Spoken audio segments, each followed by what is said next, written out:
Please make your way out of the building in a calm and orderly fashion, as guided by staff, and going down the main staircase and out through the main exit on St Peter's Street or on Bethel Street. People with mobility issues should gather in the foyer on the left-hand side as you leave the chamber. This is the balustrade where assistance will be provided. Toilets are at the far end of the corridors on either side of the chamber. Ladies that way and gents that way. May I ask that if you need to leave and when you return to the council chamber during the meeting, that you ensure that the doors do not slam after you, that you refrain from talking when another person is speaking. Please note that this meeting is being live streamed on the council's YouTube channel and will be capable of repeat viewing. Thank you. Item 1, apologies. Apologies have been received from Councillor Bolton, Calvert, Davis and Thomas. Are there any other apologies? Matthew, Councillor Thank you. Are there... Sorry. Is that it? Item 2, declarations of interest. Are there any declarations of interest? No, that's fine. Item 3, Lord Mayor's announcements. Today we are commemorating Holocaust Memorial Day. Each year Holocaust Memorial Day encourages us to remember in a world scarred by genocide. Together we will remember the 6 million Jews that were murdered during the Holocaust and those killed in subsequent genocides. I hope you will join me now in a minute's silence.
Just a few mentions of some of the highlights, obviously, of the Lord Mayor's year.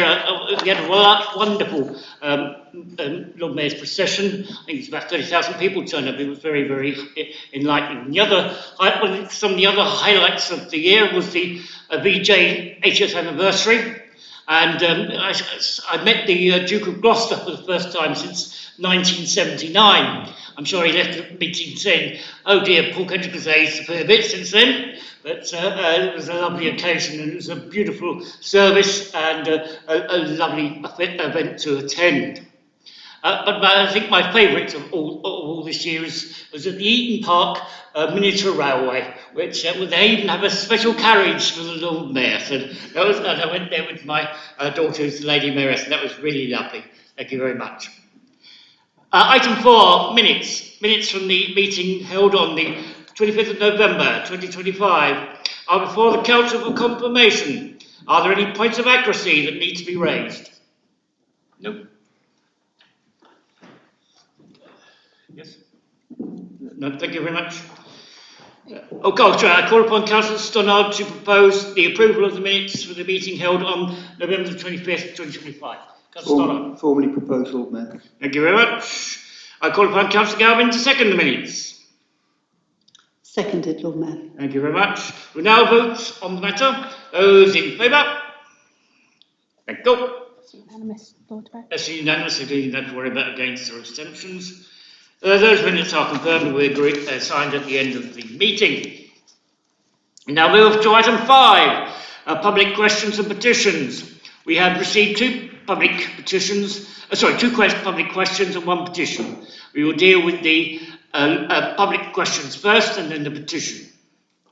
Question number 1. Indy Williams, could you please ask your question to Councillor Hampton, Deputy Leader and Cabinet Member for Climate and Environment, if you could like to address us. Not here. In which case, Lord Mayor, would you like me to read out the question? Yes, please. Yeah. So this is on behalf of Indy Williams. At Norwich University of the Arts, where I serve as student president, students consistently identify travel costs as a major cost of living pressure. Many are mature or commuter students who rely on affordable, reliable public transport to access education, work and community life. High fares limit participation and place strain on those contributing daily to Norwich's culture and economy. Nationally, bus use has fallen from 4.6 billion journeys in 2009 to 3.6 billion in 2024, reflecting how unaffordable services have become. As youth charity Rise Up notes, free or subsidised travel would remove major barriers to jobs, training and opportunity. Accessible transport reduces social exclusion and supports well-being. The Mental Health Foundation describes it as a vital lifeline. Upcoming local government changes give us a once-in-a-generation chance to make meaningful changes. Does Norwich City Council agree students deserve more affordable bus access, and will it support our campaign? Thank you very much. Councillor Hampton, would you like to give your reply? Thank you. And I know I've met Indy previously on this matter as part of their efforts to engage role holders on different local councils and cross-party members to build support, but this is a good opportunity to once again highlight this important issue. Affordable bus services are key to giving access to essential services, especially for young people on limited budgets as they travel to school, college or university. The free fare cap and free bus passes for older people, which are both financially supported by central government, have shown how effective such support can be in easing the financial burden of travel and increasing bus patronage. There is a strong case to be made that young people, who often have less money than older people, should receive the same support. At the moment, Norfolk County Council is the transport authority, so they work with local bus operators, fund subsidised bus services and manage concessionary travel. There's clearly a big role for the government too, and the announcement last month of a further £3 billion of funding to support local authorities to improve bus services, including a portion for Norfolk, is very welcome. But as the question highlights, big changes are on the horizon for Norwich, Norfolk and the region. Local government reorganisation will see 8 Norfolk councils, that is the county and the 7 districts, abolished and new unitary councils established. Then a mayoral combined authority is set to be created across Norfolk and Suffolk, and it is likely the MCA would receive devolved funding responsibilities around supporting bus services and keeping fares down. So, in combination with the Labour government's new Bus Services Act, LGR and devolution could unlock opportunities to enhance the affordability, accessibility and reliability of bus services in Norwich and the wider region.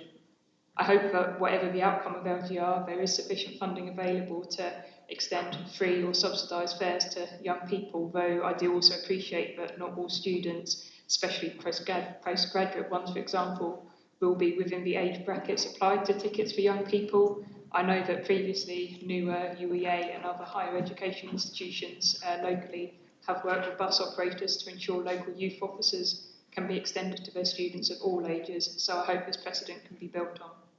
So I'm certainly personally happy to support the campaign, and although I don't think I can speak formally on behalf of the whole council till we've gone through a democratic process to reach a position, this council has previously unanimously agreed motions calling for more affordable or preferably free bus fares in the city, such as the Norwich Bus Fares motion proposed by Councillor Stannard and seconded by me back in the end of 2023, and that will be of strong relevance here.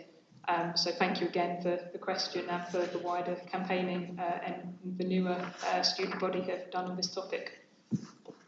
Thank you very much. As the question is not here, there will not be a supplementary question. Therefore, we move to item 2. Question 2.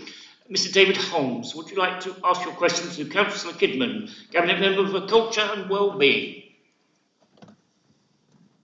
Yep, so this question is on behalf of David Holmes. I am a GCSE student studying citizenship at Hewitt Academy. As part of our course, we have been looking at policies that affect young people and the power of sport to improve lives. We believe that young people need to be kept off the street. They need to go to youth groups, sport clubs, such as football clubs and after-school clubs. All of these help to develop a sense of belonging, keeping them physically fit and help to develop life skills. What can the City Council do to help these clubs operate, and specifically, how can they help youth football to flourish in Norwich? I call upon Councillor Gibbon to give your response. Thank you, Lord Mayor. Regular physical activity is really important for children and young people and is associated with improved learning and attainment and better mental health. The Council works alongside local clubs to support them to develop.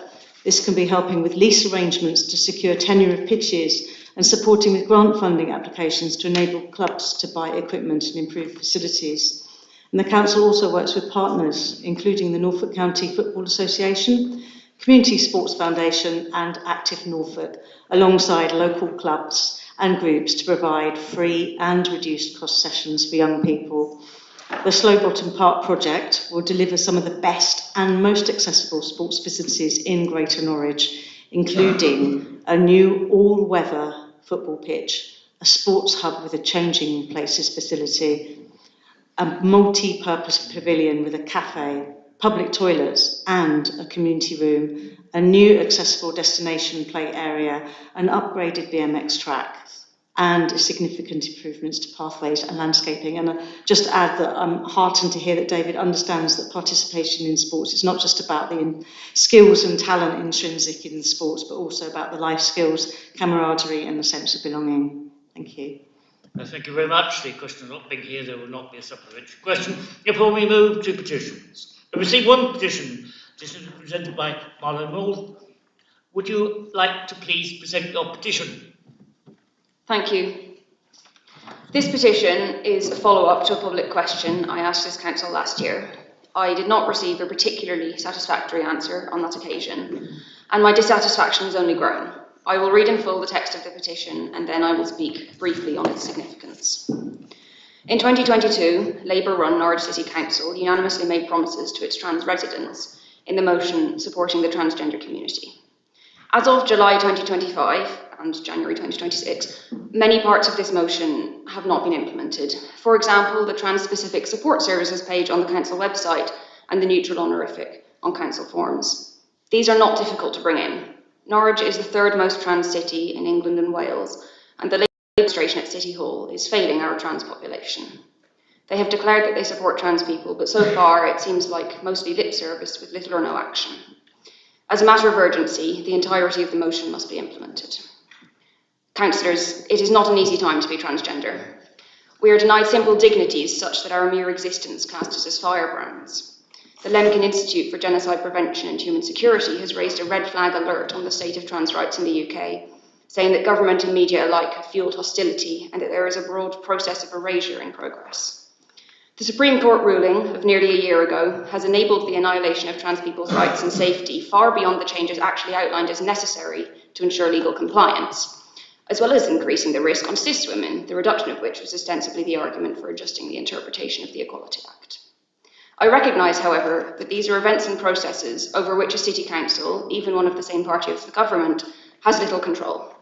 That is why the protection of our dignity, which is within the council's remit, is paramount at this stage. I'm not making my own agenda here. My only demand is that the council take steps it has already deemed necessary. I am transgender, as are nearly 2% of this city's people. I cannot claim to speak on behalf of every one of these, but I can speak on my own behalf, and my sentiments are backed by the 97 signatories of this petition. I am hugely disappointed in this council's apparent disinterest in actually bringing in, for example, a neutral option on forms, despite promising to do so well over 3 years ago. In December, the Scrutiny Committee was told that titles are being entirely removed from council forms. While this is against the promises made in 22, the greater concern raised is that it is apparently perfectly easy to adjust the options on forms, and yet seemingly no effort was made to include non-binary people at any point prior to this. I'm hugely concerned that this never seemed to be particularly near the priority list. What are promises for if not to be kept? I'm not here to kick up a fuss. It's just not the sort of person I am, but I'm also not here to ask or to wonder or to request.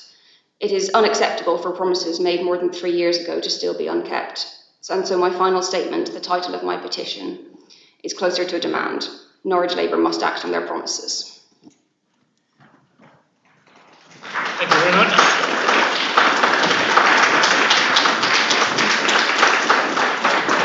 Councillor Fedder, would you like to please respond to the petition? Yes, thank you, Lord Mayor, and thank you for this petition. I don't think it's a great time to be a member of any minoritised community at this moment in time. Moving on to the petition itself, Council remains committed to this motion. We have been clear that trans rights are human rights, and we continue to uphold the legal protections for all groups under the Equality Act 2010. These commitments are reflected in our equality, diversity and inclusion strategy and policy, which are publicly available on our website. We are working with local LGBTQIA+ groups to develop training for councillors and staff, including workshops led by a local peer support organisation. Alongside this, our newly purchased corporate training platform will provide all employees with a dedicated module on trans and non-binary inclusion.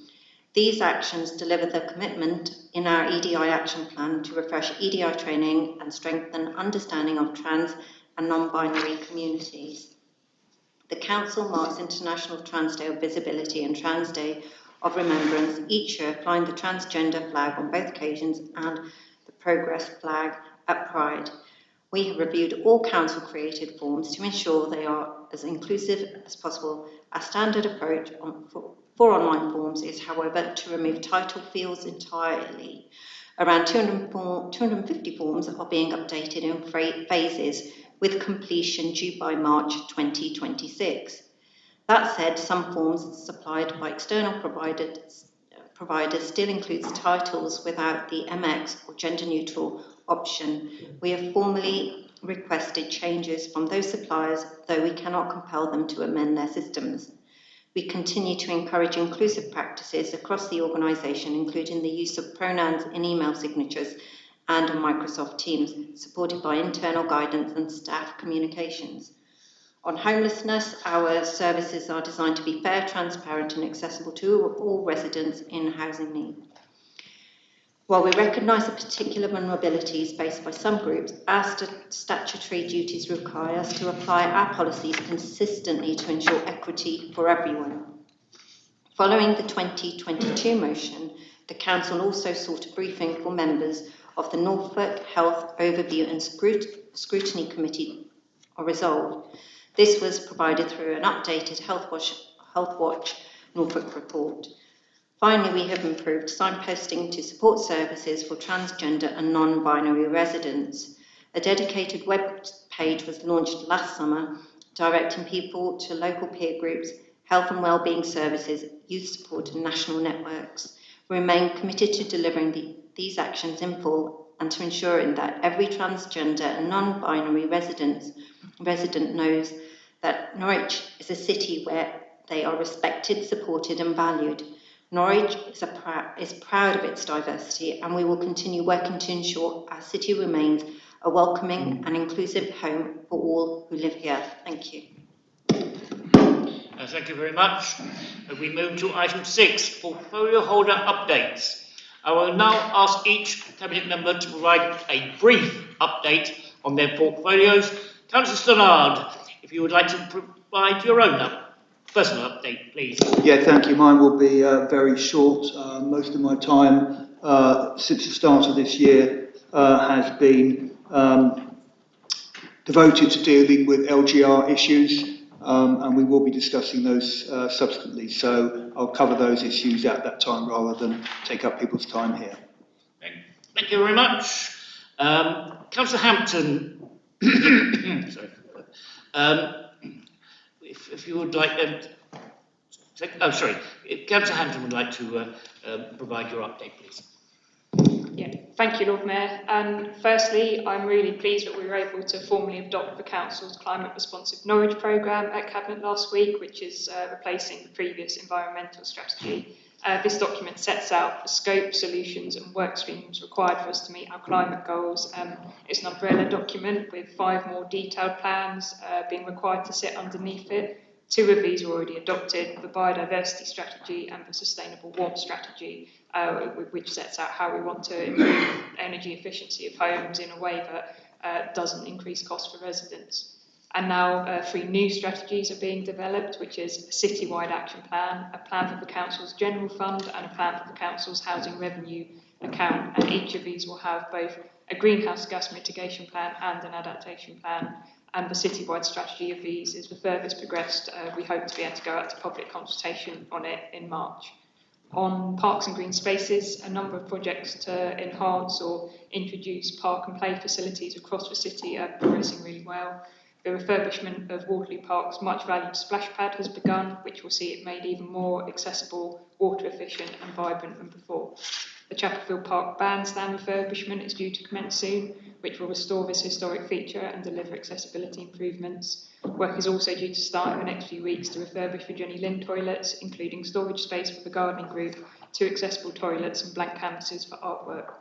The Heartsease Rec skate park upgrade is near completion, with the Eaton Park skate park next up for an upgrade, and also at Heartsease, for Heartsease Tower open space specifically, a new native hedgerow has been planted thanks to efforts from NCSL, Mind, Norwich Fringe Path Project and Norfolk Wildlife Trust, with a wildflower meadow to come here next. And we're looking forward to building more projects like this through Nature City Norwich, the major partnership initiative launched after our successful National Lottery Heritage Fund bid. On waste and cleaner Norwich, we continue to engage with businesses in hotspot areas to ensure they have the correct documentation to prove they dispose of their waste properly. Of the 85 contacted, 49% didn't have the correct documentation or any evidence of it. 25 fixed penalty notices were issued, and we're seeing positive results when it comes to illegal waste and fly tipping issues in these areas. This was one topic it was good to be able to share some best practice of at today's Norfolk Waste Partnership meeting. And finally, just to say that work has been progressing to refresh the Council's Air Quality Action Plan, and the public consultation on this is set to go live on February the 2nd, so keep an eye out for that. Thank you, Lord Mayor. Thank you very much. Councillor Harper, if you'd like to provide your update, please. Thank you, Lord Mayor. I've got a brief update covering both the budget position and progress on major projects. Starting with the budget, we're now close to completing the full batch of reports required for setting the 2026-27 budget. These will be published on Wednesday the 28th of January and considered by Scrutiny Committee the following week. This is a key stage in ensuring transparency, proper scrutiny and robust financial decision making ahead of full council. The financial strategy published in December 2025 remains our guiding framework. It is intentionally simple, giving clarity and dynamic, but giving clarity while allowing us to respond to ongoing financial pressures. This approach assures that in 2026-27 we can direct resources to the areas where they're most needed and where they deliver the greatest impact for residents. Alternative budget proposals are welcome, and I would ask that any such requests for full council are submitted to the Director of Finance by the 5th of February to allow sufficient preparation time. Turning to major projects, the past year has already seen significant momentum. The acquisition and transformation of Anglia Square, as we know, is a major milestone, supported by £34 million from Homes England and a partnership with Aviva. Demolition is now well underway, unlocking the delivery of over 1,100 new homes alongside commercial space and public realm. St Saviour's Yard is already helping to keep the area active during construction, despite the inevitable immediate term disruption that will result from a regeneration project of this scale and complexity. Local residents and businesses have just been updated on road closures needed to progress the demolition. Over at Norwich Market, one of our city's most treasured institutions, the administration's brought forward a carefully considered vision that reimagines the market while protecting its historic character. Following extensive public consultation earlier at the end of last year, the most recent engagement shows exceptionally strong support for the proposed improvements, reflecting confidence in the direction being taken, and we'll be sharing more about the outcome of that consultation in the coming days. Elsewhere, consultation on the Slowbottom Park upgrade, delivering a once-in-a-lifetime improvement for Marcross, is well underway. On the opposite side of the city, progress continues in East Norwich, with the potential to deliver 3,500 homes and 4,000 jobs through one of the largest brownfield regeneration opportunities in the region.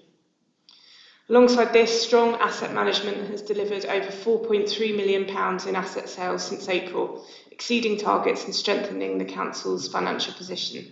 Taken together, this reflects sound financial stewardship alongside long-term investment to support a thriving and inclusive Norwich. Thank you. Thank you very much indeed. Councillor Jones, would you like to provide your update, please? Thank you.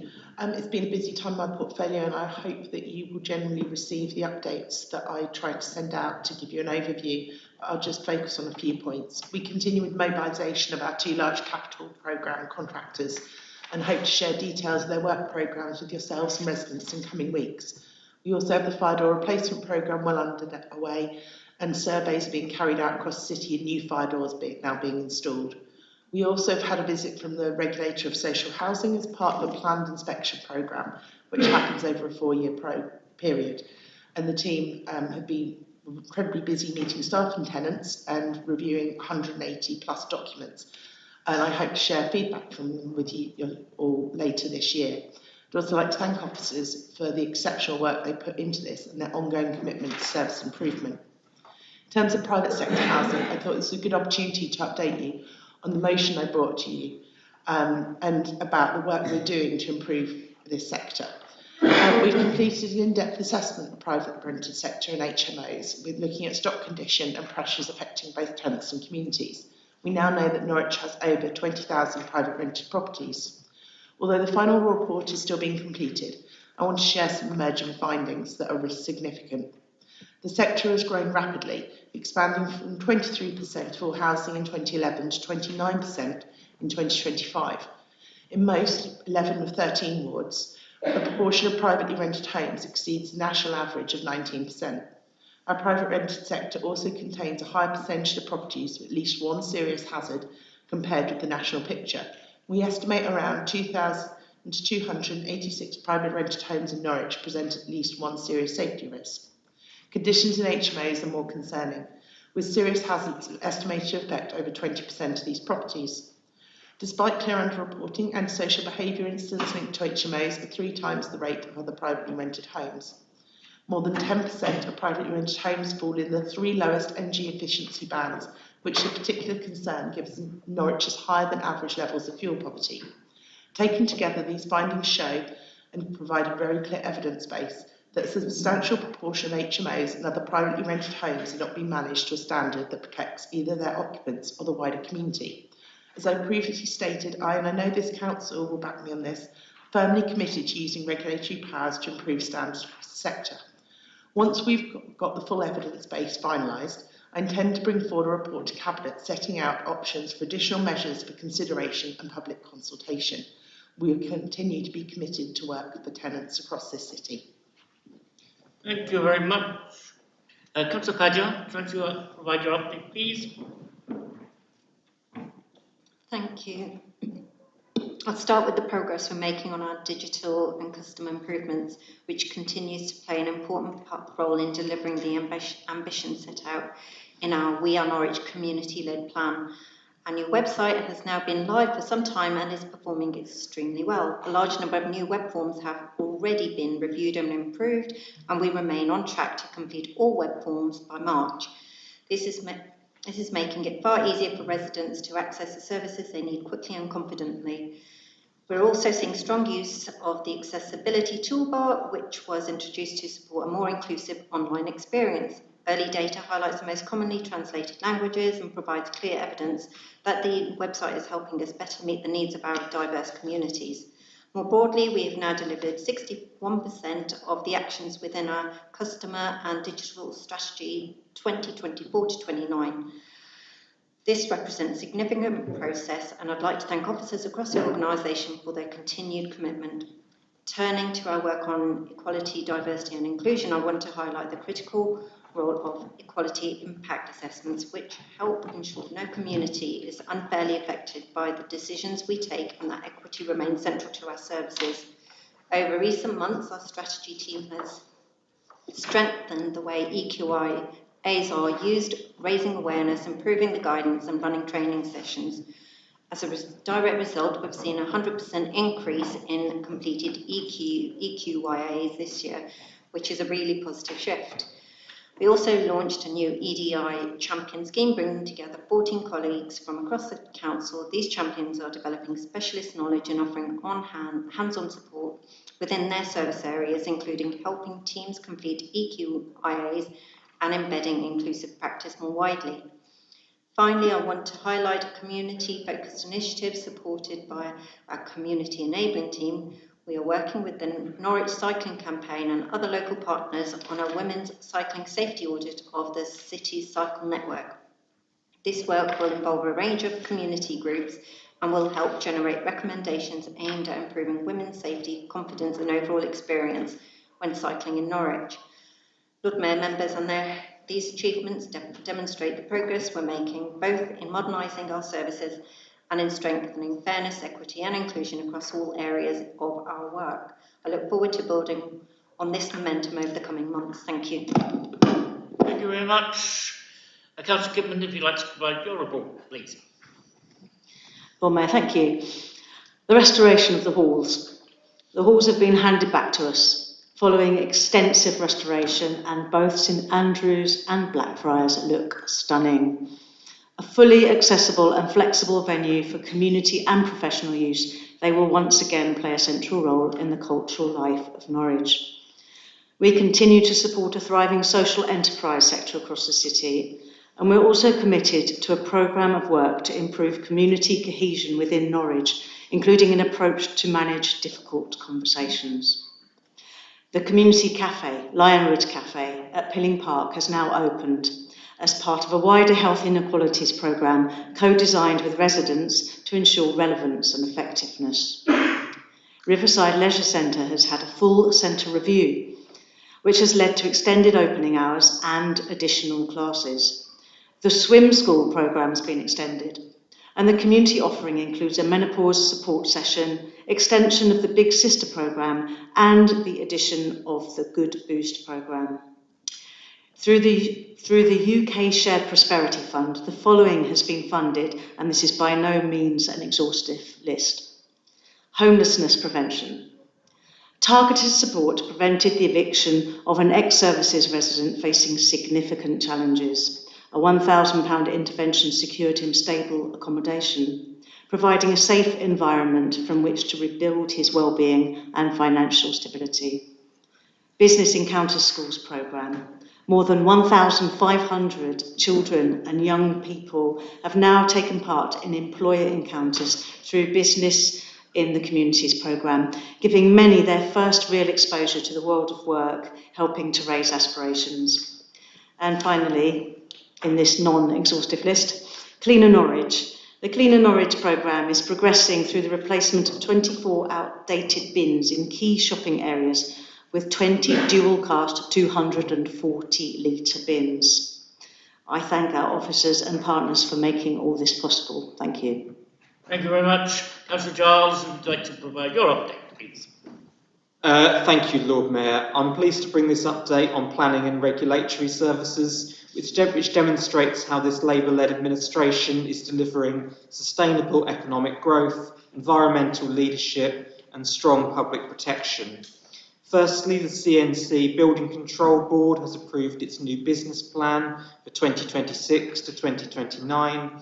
This gives us a clear and stable framework to continue providing a high-quality, efficient service that supports safe development and protects residents.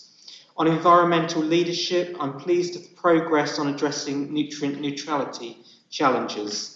Norfolk Wildlife Trust has now completed its purchase of Wood Norton, enabling a further significant nature-based mitigation scheme that supports both development and nature recovery.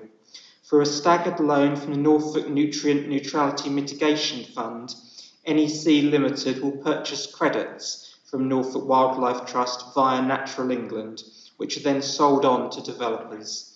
This is a practical, innovative solution that shows how Labour councils can unblock development without compromising ecological standards. Turning to planning policy, supplementary planning documents linked to GNLP Policy 2 and the Greater Norwich Green Infrastructure Strategy have completed public consultation. These will be considered by the Sustainable Development Panel next week, ahead of Cabinet and full Council in February. This work strengthens our commitment to sustainability being embedded in economic growth, not treated as an afterthought. With regards to concerns around wastewater capacity, I can report that independent consultants appointed by the Greater Norwich Development Partnership support the Environment Agency's assessment that there are likely to be minimal capacity impacts at Whitlingham Wastewater Recycling Centre from developments at current GNLP allocated sites. Crucially, Anglian Water has now secured capital investment to increase capacity and reduce demand over the next 2 years. Looking ahead, we will shortly launch a call for sites as part of the Greater Norwich Local Plan review, alongside a robust assessment of whether existing allocations are genuinely deliverable. On enforcement, I'm pleased that a new planning enforcement policy was approved at January Cabinet. This improves transparency and consistency over priorities and reinforces the message that planning laws exist for a reason and will be upheld. I also want to address Trowse Pumping Station, an important local heritage asset. Its deterioration in recent times has been deeply disappointing. As a result, we have now issued a Section 54 urgent works notice requiring the owner to make the building safe. This action protects nearby residents and the wider community while safeguarding the structure itself. In terms of investment, the Greater Norwich Growth Board has provisionally approved 2 infrastructure investment fund bids, one for the regeneration of Pilling Park and the second for the UEA Yare Valley Walk, both of which will deliver real benefits for health, well-being and placemaking. Finally, our food hygiene and safety performance remains strong. Since my last report, outstanding lower risk inspections have reduced by a further 24%, with a 59% reduction since April last year. There are no outstanding inspections for higher risk premises, and compliance following intervention now stands at 95%. This reflects a service that is firm, fair and supportive of local businesses. Lord Mayor, this is a strong picture of a Labour-led council delivering sustainable growth, responsible environmental stewardship and effective regulation for our residents. Thank you. Thank you very much. We move to item 7, questions for Cabinet members. There are 17 questions from members of the Council to Cabinet members, of which notice has been given in accordance with provision 3 of Part 3 of the Constitution. A copy will be available on the Council's website. Members who ask questions are permitted to put a supplementary question to the Cabinet member, but they must be relevant to the original question. Councillor Lovatt, do you have a supplementary question? Thank you, Lord Mayor. Yes, I do. Thank you, Councillor Kidman, for your response. I'd like to ask you, have you any idea of the number of organisations that have had to transfer their events to other venues as a consequence of this Council's mismanagement and delay in opening the halls, and the costs incurred by those organisations, to say nothing of the cost to this Council's reputation? Councillor Kidman to respond. Thank you, Councillor Lovatt, and I share your enthusiasm and keenness for the halls to be back in operation. But as you've highlighted, that there has been significant disruption, and I know that a lot of organisations have been understanding and patient, but the exact number of organisations that have had to relocate that's a figure you're asking for. I'll have to go away and find that out for you. I'm pleased to see that the beer festival is returning, and they will be a very welcome return. But yeah, if I do apologise, I don't know the exact number of organisations or the costs incurred, so I'll find that out for you and come back to you by email. Thank you very much. Councillor Oliver, do you have a supplementary question? Thank you, Lord Mayor. Yes, I do. I made a note. To prompt my memory, it's a technical detail. Just wanted to thank the Cabinet member for changing the procedures to address our concerns. So the website will now have up-to-date information on it. Could you explain why there's no longer the standing banner on the site to show if SWEP is active, and bring it back, please? It was some really useful way of just ascertaining that information without delay. Thank you. Thank you. Jones, reply. I will explore what functionality there is on the website, and I need to ask about that. In terms of, I think, understandably, Christmas is a difficult time in terms of we want our staff to also have breaks as well. And I know people did message me, and apologies for those I couldn't reply to. I was actually at work at the time, so I can't always reply to text messages. I think it is really important to note, though, that when we activate SWEP, a lot of that work goes along with how we're linking in with other agencies so that we're delivering that, because the majority of people who need to access accommodation come through those partners that we work with consistently all year round. So that is the really crucial communication, but I think it's also helpful for councillors to be aware of that, because you get asked questions. So that is something we've rolled out. We're looking at every way we can communicate information, and I hope my track record's fairly clear on that in terms of transparency, that I send you regular updates on my portfolio. Always open to suggestions and ideas. Thank you. Thank you. Councillor Kane, do you have a supplementary question? Yes, thank you. There's just the Cabinet member. I just wondered if an environmentally improved alternative info becomes available, will funding be ring-fenced to enable a timely replacement? Councillor Hampton to reply. I think when that prospect and that infill becomes available, we'll have to look at exactly what the costs are and how we manage that process. Thank you. Councillor Galvin, do you have a supplementary question? Thank you, Lord Mayor, I do. My question is about the changing contracts for the walk-in centre and the vulnerable adult service, and thank you for saying you'll raise this. Councillor Stonard, Norfolk's Health Overview and Scrutiny Committee has agreed to bring this back to look at it again, and I'd like to meet with you to share the details of the call-in that I have recently submitted to the Secretary of State on this matter, so you can draw on those in your representations that you say you're making in your answer. As you know, One Norwich was liquidated after suddenly announcing it could not remain financially or operationally viable beyond 2023, which shocked staff and left thousands of patients at risk of losing access to care. The local provider that stepped in at that point was a community interest company and has run services well under difficult circumstances. It's now deeply concerning that the vulnerable adult service may be separated from the GP practice, Norwich Health Centre on Rowan Road, and placed with different providers as a result of this contract relet, and that both private companies... Yes, it does need to be a question. Yes, I'm coming to it, thank you. Both private companies awarded contracts have significant operational red flags reported in the national press. With staff already being told the decision is final, the public deserves full transparency, I'm sure you agree, on why local not-for-profit providers were overlooked, how quality will be protected, what safeguards exist to prevent profit extraction from our local health system, and whether the decision can be reversed. After past failures around a collapsed walk-in centre, poor consultation and weak equality assessments that have been admitted, these questions are way too serious to ignore.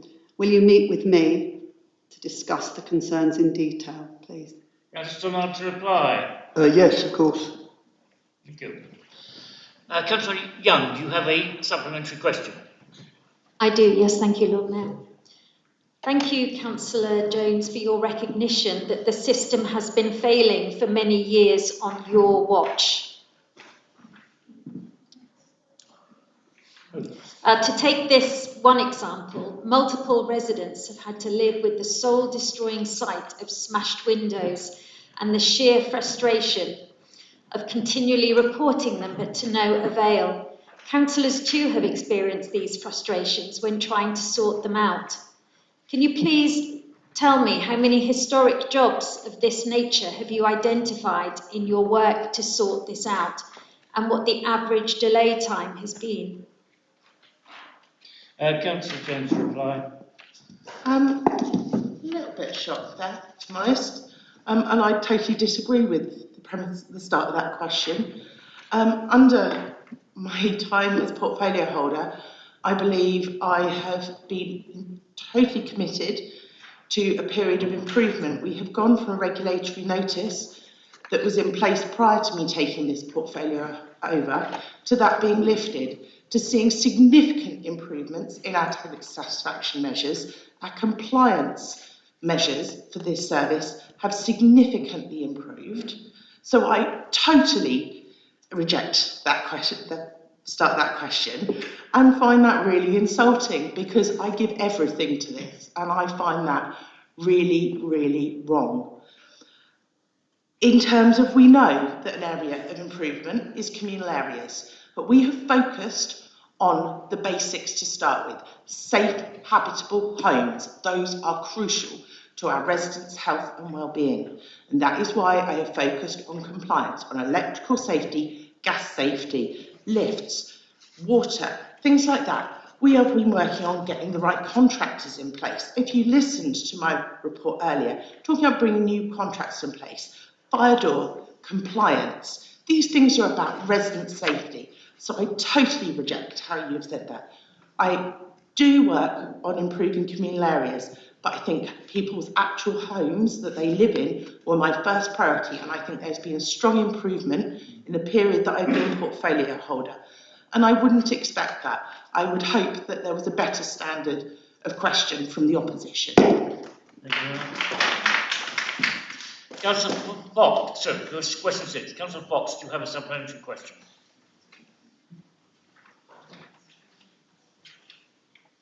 Yes, Lord Mayor. Thank you, Councillor Harper, for your response. The toilets at St Saviour's were a long neglected site of antisocial behaviour, and having asked for these to be refurbished and brought back into use for some years since being first elected, I'm glad this has now happened. And I'm also glad that after some uncertainty, the refurbishment includes accessible toilets, because when Greens asked for clarity around this during initial Anglia Square discussions, we weren't reassured on that point.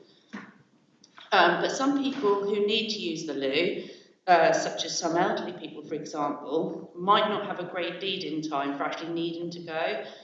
And anticipating St Saviour's Yard's getting busier as the weather improves, what signage is provided to make it clear that the toilets are open to any members of the public, that they need to ask a trader for an entry code? And if it is a fully public toilet, would a better solution be to put a sign up with the code rather than making people queue up with customers to be permitted to go to the loo? Thank you very much. Councillor Harper to respond. Thank you very much. There's been no uncertainty about whether there would be a fully accessible toilet, and you would know that, Councillor Fox, if you'd attended many of the Anglia Square Working Party meetings. We've discussed it extensively there and in other places. But Point of order, unfortunately, that hasn't been a priority. I attended the brief at the Anglia Square. I think you've attended one. Yes, Councillor Point Fox. of order, Point of order, Lord Mayor. I attended the Anglia Square briefings, and as did other members on the bench, and we did ask for clarity several times and didn't get that clarity. I think that's a point of clarification, but anyway. I mean, you know, I can't speak to meetings prior to me being a councillor, but certainly since the Anglia Square Working Party has been up and running, green attendance has been very, very poor. And, you know, the toilet blocks have been discussed. So I think my point remains. The point about antisocial behaviour, it has been quite serious at those blocks, and that is why we've regrettably had to have a digital keypad lock in place. Of course, the problem with advertising the code is that it wouldn't deter the people bent on conducting the antisocial behaviour in the first place, and that would negate the point of the lock. It's a real shame that we have to have these measures in place, but 24-hour security would be very, very expensive. So this is an imperfect but workable solution for an important regeneration site. So no, we will not be advertising the security code to would-be vandals, because that would be silly. Thank you very much indeed. Councillor Stuteley, do you have a supplementary question? Thank you, Lord Mayor. Yes, please. And thank you, Councillor Steinhardt, for your response. You've confirmed that the decision to request postponement rests on a capacity risk, a risk that Council accepts cannot be quantified because the shape of local government reorganisation remains undecided. But the Electoral Commission has been clear that capacity constraints are not a legitimate reason to suspend democracy, and that extending mandates risks damaging public confidence.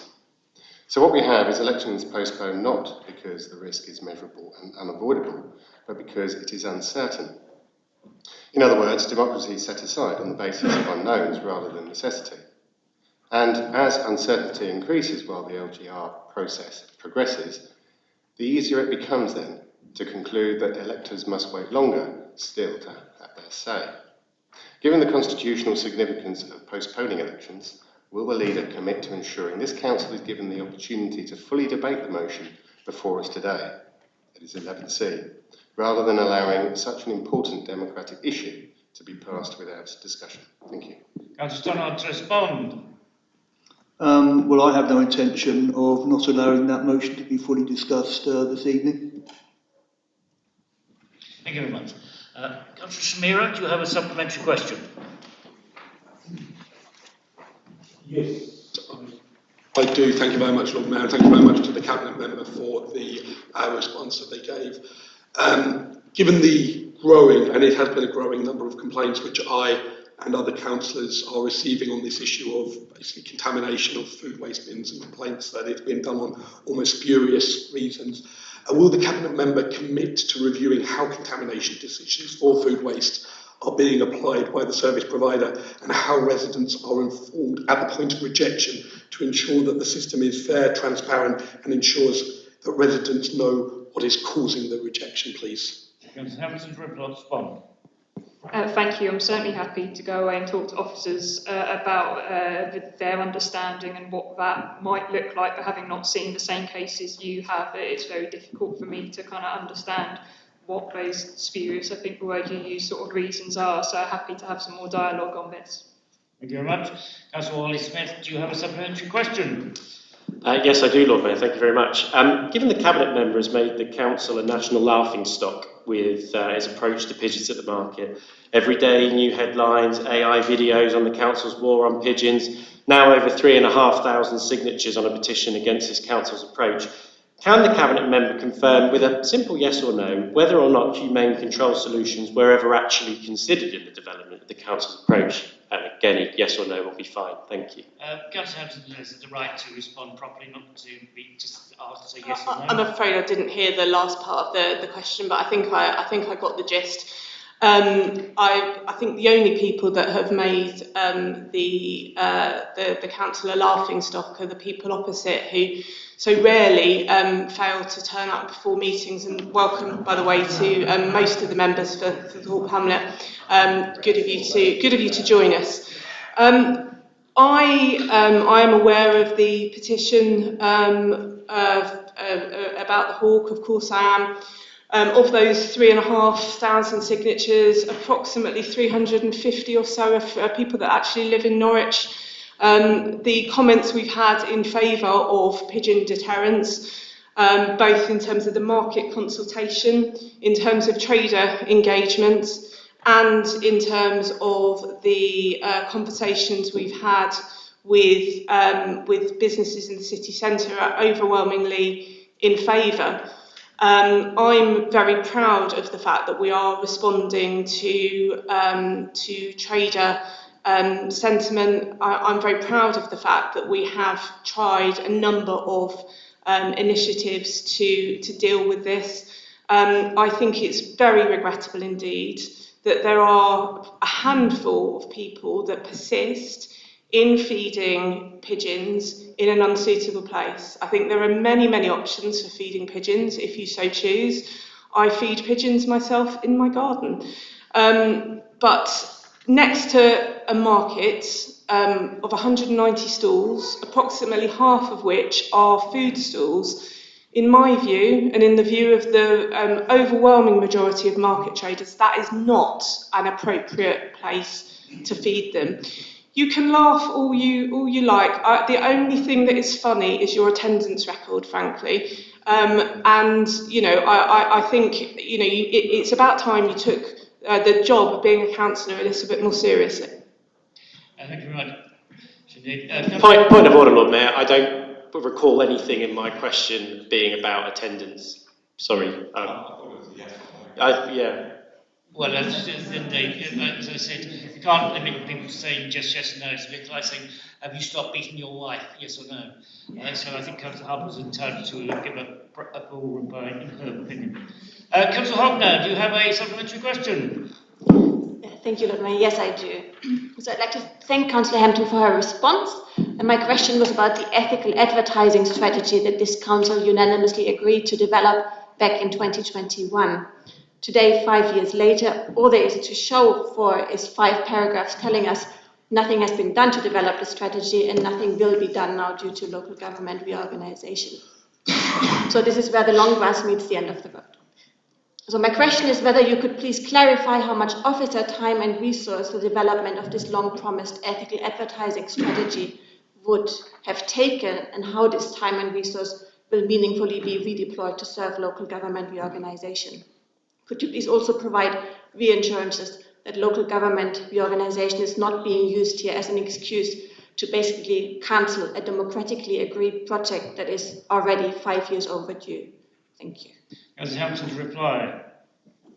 Thank you. I think there's a few questions in there, but I'll try and kind of summarise. I think my answer does already sort of summarise the stance we've come to on this.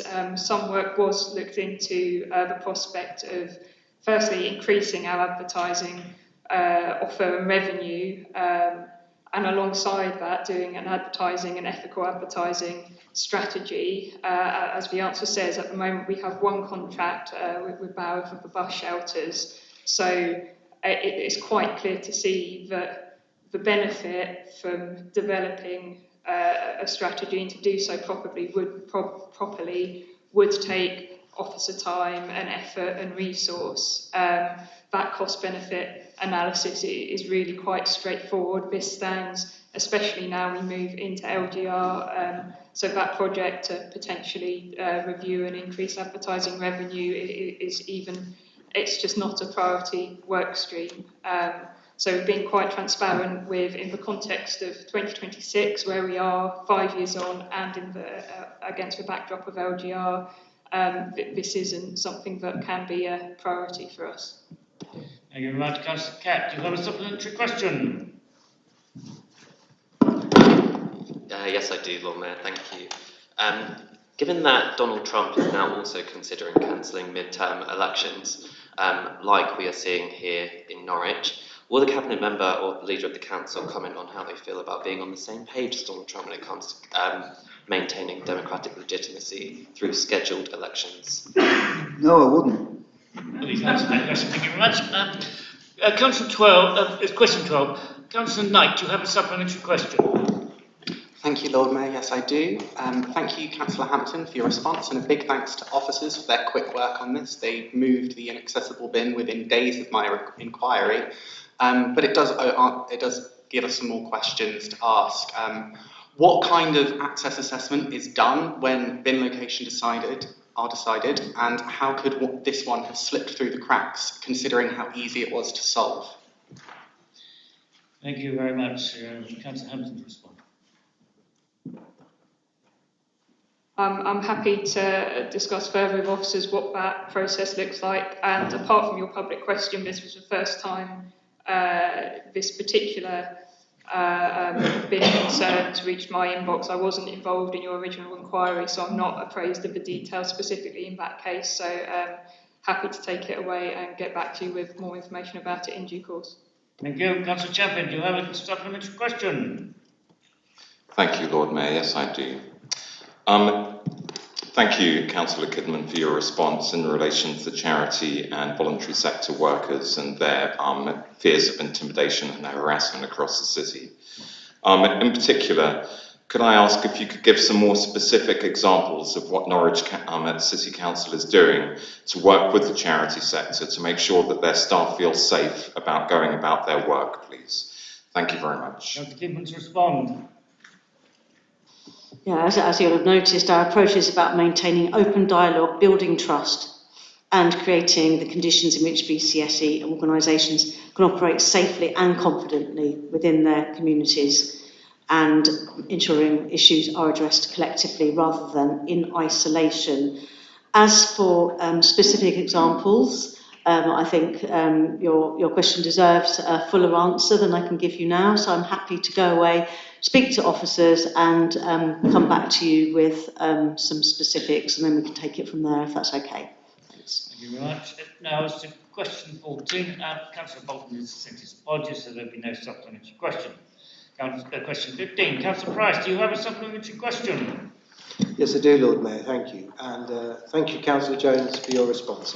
I very much appreciate it. It's very interesting information. And I would also like to say thank you for your help with that casework recently. I do know that you are very dedicated to your portfolio and you do take it incredibly seriously. So I do sincerely appreciate that help on that. The information you provided is very interesting, but I don't think it quite hits the mark on actually where the question was. So my follow-up is, earlier on today I went and looked at the housing, to the estate inspections page on the Housing Hub. And it says there, it says the next, next to the next inspection box, it says just TBA to be announced, okay? So can you assure me that these inspections, they will be visible? And given residents can't participate without notice, will you commit to publishing each walkabout date at least 4 weeks in advance? Notwithstanding the fact that you need to remain flexible. So if you could, perhaps if we could make that a thing where that's up every 4 weeks, in advance, so residents can engage really well with the process, please. Thank you. Councillor Jones, respond. Yes, generally they are announced a month in advance. The next one is planned to be the 26th of March, so I don't think we're quite there yet. So it will be going on there, but we've shared it with you. I think what might also be helpful is I will make sure that's included with my briefing to yourselves, so you're not having to go and look in the Housing Hub. So that's something I can add on to that email that goes round to yourselves. Also, if you've got any particular suggestions about which areas, obviously we can't go everywhere straight away, but it's useful to get that feedback from members who know their own wards. So please do feed that information, and that goes to any councillor across all parties, because that's really useful. You know your communities, and having that information is really helpful to me. So thank you. Thank you very much. Councillor Sue-Sands, do you have a supplementary question? Thank you, Lord Mayor, and thank you, Councillor Kidman, for your answer, but I have no supplementary. Thank you very much.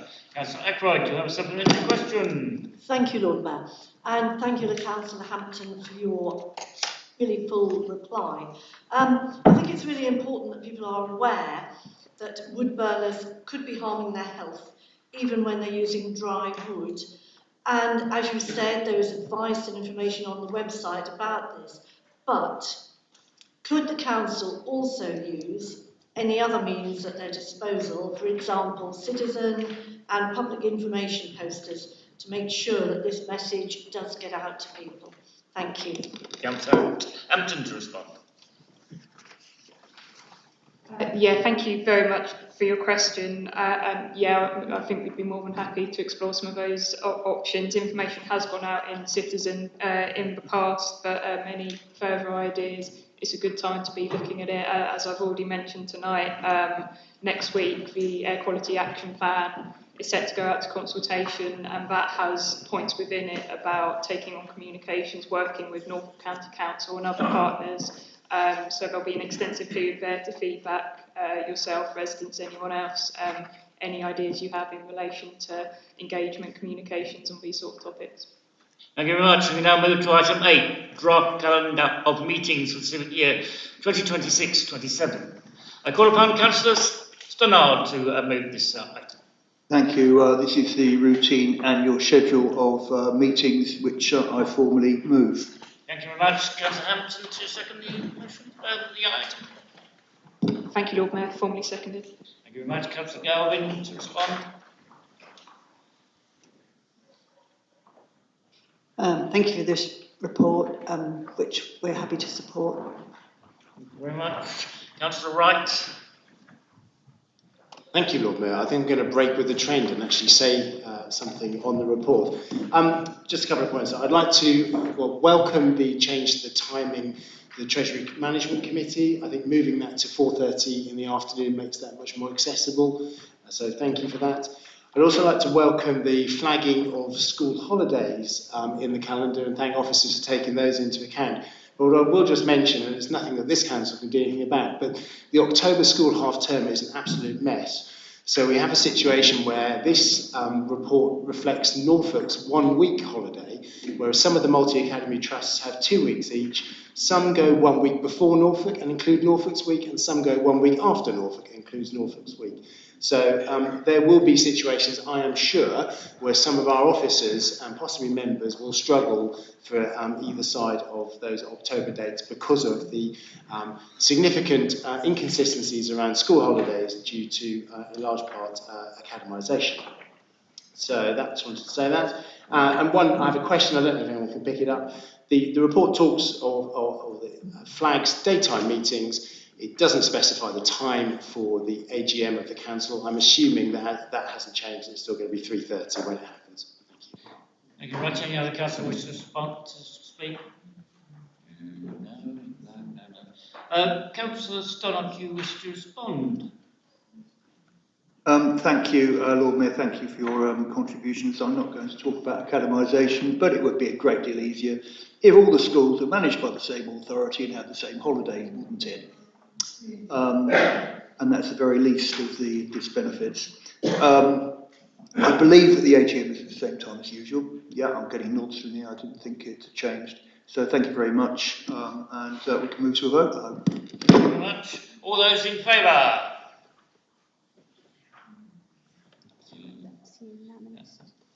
That's unanimous. Oh, unanimous, so we don't have to worry about against abstentions. Thank you. Item 9, polling district review. This is got Councillor Judd, but I don't think it is. Who's introduced? I think it's Councillor Padio's. Polling district review. Thank you. I'd like to thank officers for the review, and I'd like to formally move the report and note the returning officers' proposals. Thank you. Councillor Canton to second, I think. Thank you, Lord Mayor. Formally seconded. Councillor Knight to reply.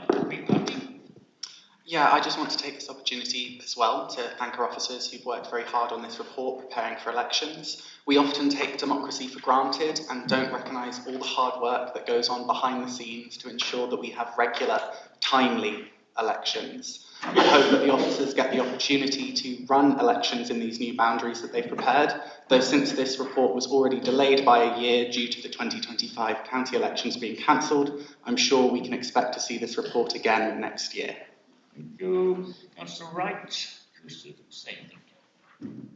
Thank you very much, Lord Mayor. I mean, with hindsight, it does seem slightly odd to approve this, given the Secretary of State's announcement, and perhaps paragraph 13 is feeling a little out of date now, where it says that we probably won't have heard by today's full council what was going to happen. But I suppose reform and their High Court challenge could still come to pass. The only point I really wanted to make was, and this was one that slightly interests me, there's an extensive list of groups who were invited to comment, and the list of those invited to comment versus those that actually did suggests that perhaps the public at large aren't as exercised with this process as the political classes are. Thank you. Thank you very much. Councillor Paget, do you wish to respond? Thank you. Comments noted. Thanks. Thank you very much. Now we will move to the vote. All those in favour? I think that's unanimous, isn't it? Don't worry about against them. Since they're right to speak. Carried. Thank you. Item 10, Treasury and Management Mid-Year Review Report 25-26, which I have very fond remembrance of doing in previous years. But this year it will be Councillor Harper to move the item. Thank you, Lord Mayor, and I'm sure I won't do as good a job as you. But I'm pleased to propose the Treasury Management Mid-Year Review Report for 2025-26. This report sets out the Council's Treasury management activity and performance for the first 6 months of the financial year to the end of September. It provides members with assurance that our borrowing, investments and cash management continue to be managed prudently, responsibly and in line with our approved strategies and statutory requirements. Members will note that this report has already been considered in detail by the Treasury Management Committee, where it was scrutinised thoroughly and supported. I'm grateful for that work, which strengthens the governance and transparency of our financial decision making. I'd also like to place on record my thanks to our finance officers for their continued professionalism and hard work. Managing Treasury activity in a challenging and uncertain economic climate is no small task, and their due diligence ensures that the Council remains on a sound and stable financial footing. I therefore commend the report to Council and move the recommendations as set out. Thank you very much. Councillor Stannard to second. Formally second, Lord Mayor, reserve the right to speak. Thank you very much. Councillor Shamira. Yeah, thank you very much. Just a couple of points for me. I mean, obviously, one of the things that it does highlight is that the Council's finances have been managed prudently and in full compliance with SIPF's Treasury Management Code. The one thing I would like to flag up is something I would find quite welcoming in the report is the growing attention given to social, ethical and environmental considerations within Treasury management, and the Council is now formally embedding ESG into its Treasury management strategy, reflecting both updated SIPFA guidelines and our own corporate priorities. So that is something to be welcomed and not a moment too soon, basically. So thank you very much. That's right. Thank you very much, Lord Mayor. I'd also like to thank the officers for the work that's gone into this, and for colleagues who are on the Treasury Management Committee for the significant deliberations we've had in this. I was going to say that I thought I'd end up being the first person to refer to Trump this evening, but actually I'm going to end up being the second one. But paragraph 29 of this report talks about some issues around FTSE following Liberation Day and various tariffs, and it then goes on to talk about future performance will likely be impacted by the extent to which investors' global risk appetite remains intact, Fed rate cuts, resilience in the US economy and AI optimism. And I think one of what we've seen happening globally, or we're seeing happening globally on a day-by-day basis, just reinforce how much this council, even little old Norwich, is impacted by the instability of the United States at the moment. And I know that our officers have to work very hard in balancing risks versus reward when it comes to our investments. So I'd like to once again sort of reiterate my thanks to them and fully endorse this report. Thank you. Any other councillor wishes to speak? No. Thank you very much. Councillor Harper, do you wish to respond? Only just to say that the comments are noted. Thank you. We will now move to the vote. All those in favour? Anything? Yeah, unanimous. I can confirm that's been carried. Thank you. Right. Now we move to item 11, motions. Well done, everyone. We are moving quite quickly. Motion 11A, reimagining the Hutchins War Memorial Gardens for reflection and inclusive commemoration. I have been informed that Councillor Harper will now second the motion rather than Councillor Hampton. An amendment has been received from Councillor Davis. Councillor Councillor Mike Sands has indicated he is willing to accept the amendment, so this will form part of the substantive motion. Call upon Councillor Mike Sands to move the item as amended. I do move the item as amended, Lord Mayor, and it's with great pleasure that I do introduce this this motion, which is involves the reimagining of the Luttrans War Memorial Gardens and for reflective and inclusive commemoration. Would you like me to move on and give my speech now? I don't intend to read out the motion. I think we're all quite capable of doing that. Yes, go ahead. Yep, right. The Norwich War Memorial, which is the last of 8 cenotaphs designed by Sir Edward Lutyens, is an important listed structure at the heart of Norwich.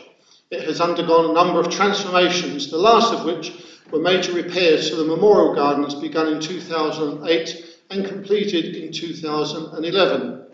The War Memorials Trust, which sits in committee rooms in City Hall, has responsibility for the Norwich Cenotaph and Gardens, including other memorials in the city and also in the Earlham Cemetery. A lot of work has been done to create an education and interpretation trail for these. This motion has come about for a number of reasons.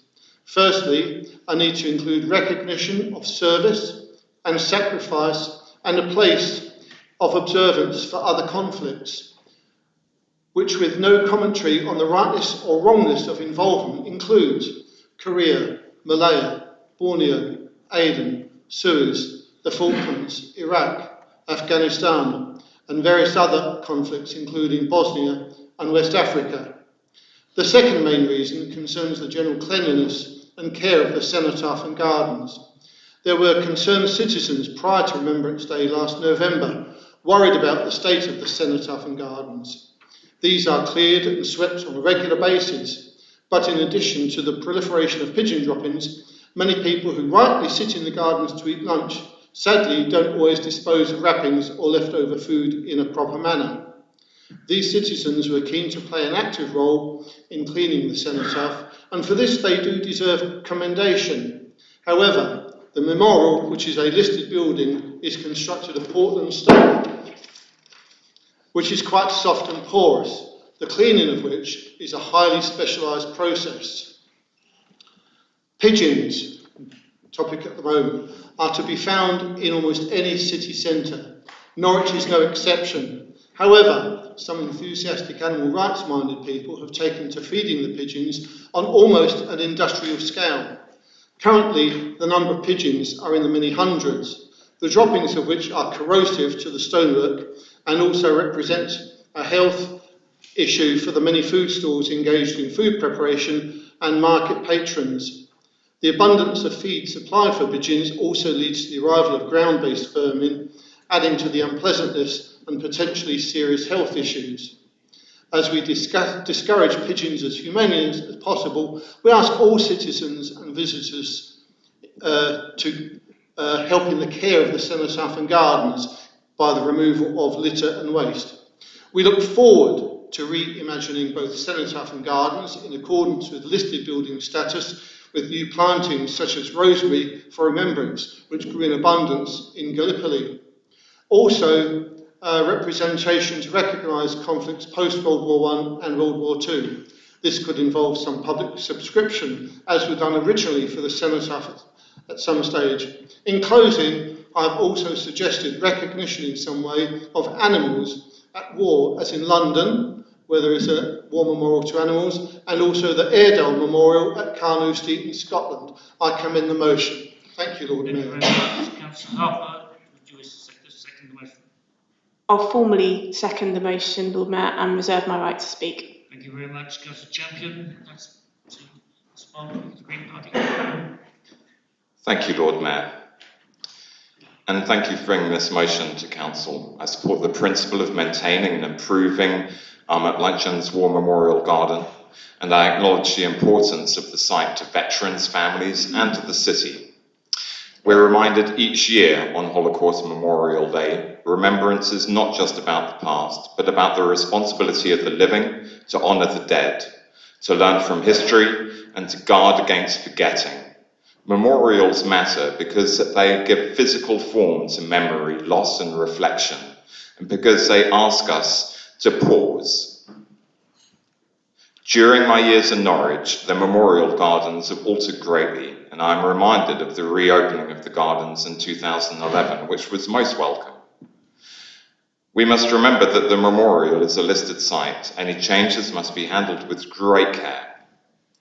The example of Norwich's Breathe sculpture shows that enhancement can work, but only when they are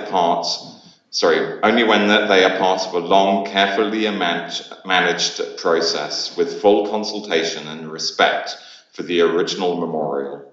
It feels pertinent to remind ourselves of the inscription accompanying the Breathe sculpture. The living honour the dead, Only a breath divides them. The memorial couldn't list all of the 3,544 names of Norwich's war dead, so Leichen's roll of honour was made. This was made of oak panels that fold out to show the names inside. And during my research to speak today, I discovered that they are held within the City Hall, and I would encourage any schools to make appointments to come and see them. Recognising and interpretation of post-World War service and peacekeeping is also an important aspect of any reimagining, and educating about the cost of war. We need clarity on how this would be done, though, and we must ensure the memorial retains its core meaning and focus. Public engagement is welcome, but remembrance should not rely on voluntary subscription.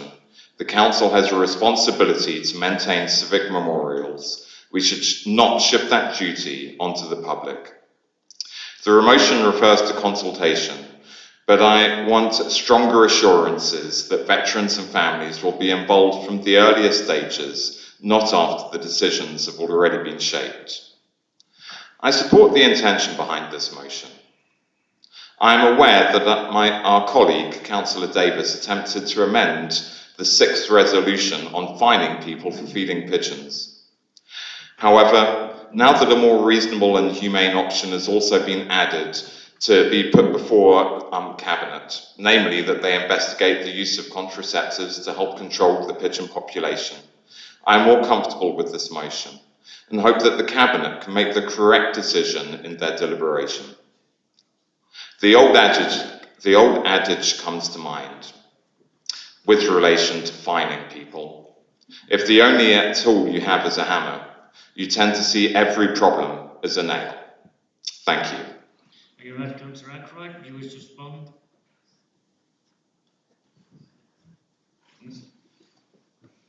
Thank you, Lord Mayor. I think I'm getting deaf. I will just make a couple of points. I'll be very brief because we've already heard from others. So this motion suggests the possibility of changes so that the War Memorial Precinct reflects a wider range of service and pays tribute to all those affected by the impact of conflicts since World War II. It is hugely important to recall the lessons of the past and learn the stories. Perhaps this is timely, given last week's attempt by President Trump to rewrite or ignore history. We are extremely fortunate here in Norwich to have this war memorial, a place to pause to recall the full horror of war and to do our bit to remember and to reflect, perhaps particularly significant on this Holocaust Memorial Day. Ours is one of 44 memorials across England designed by the renowned Sir Edwin Lutyens. These memorials are now recognised for their architectural significance and are protected by law.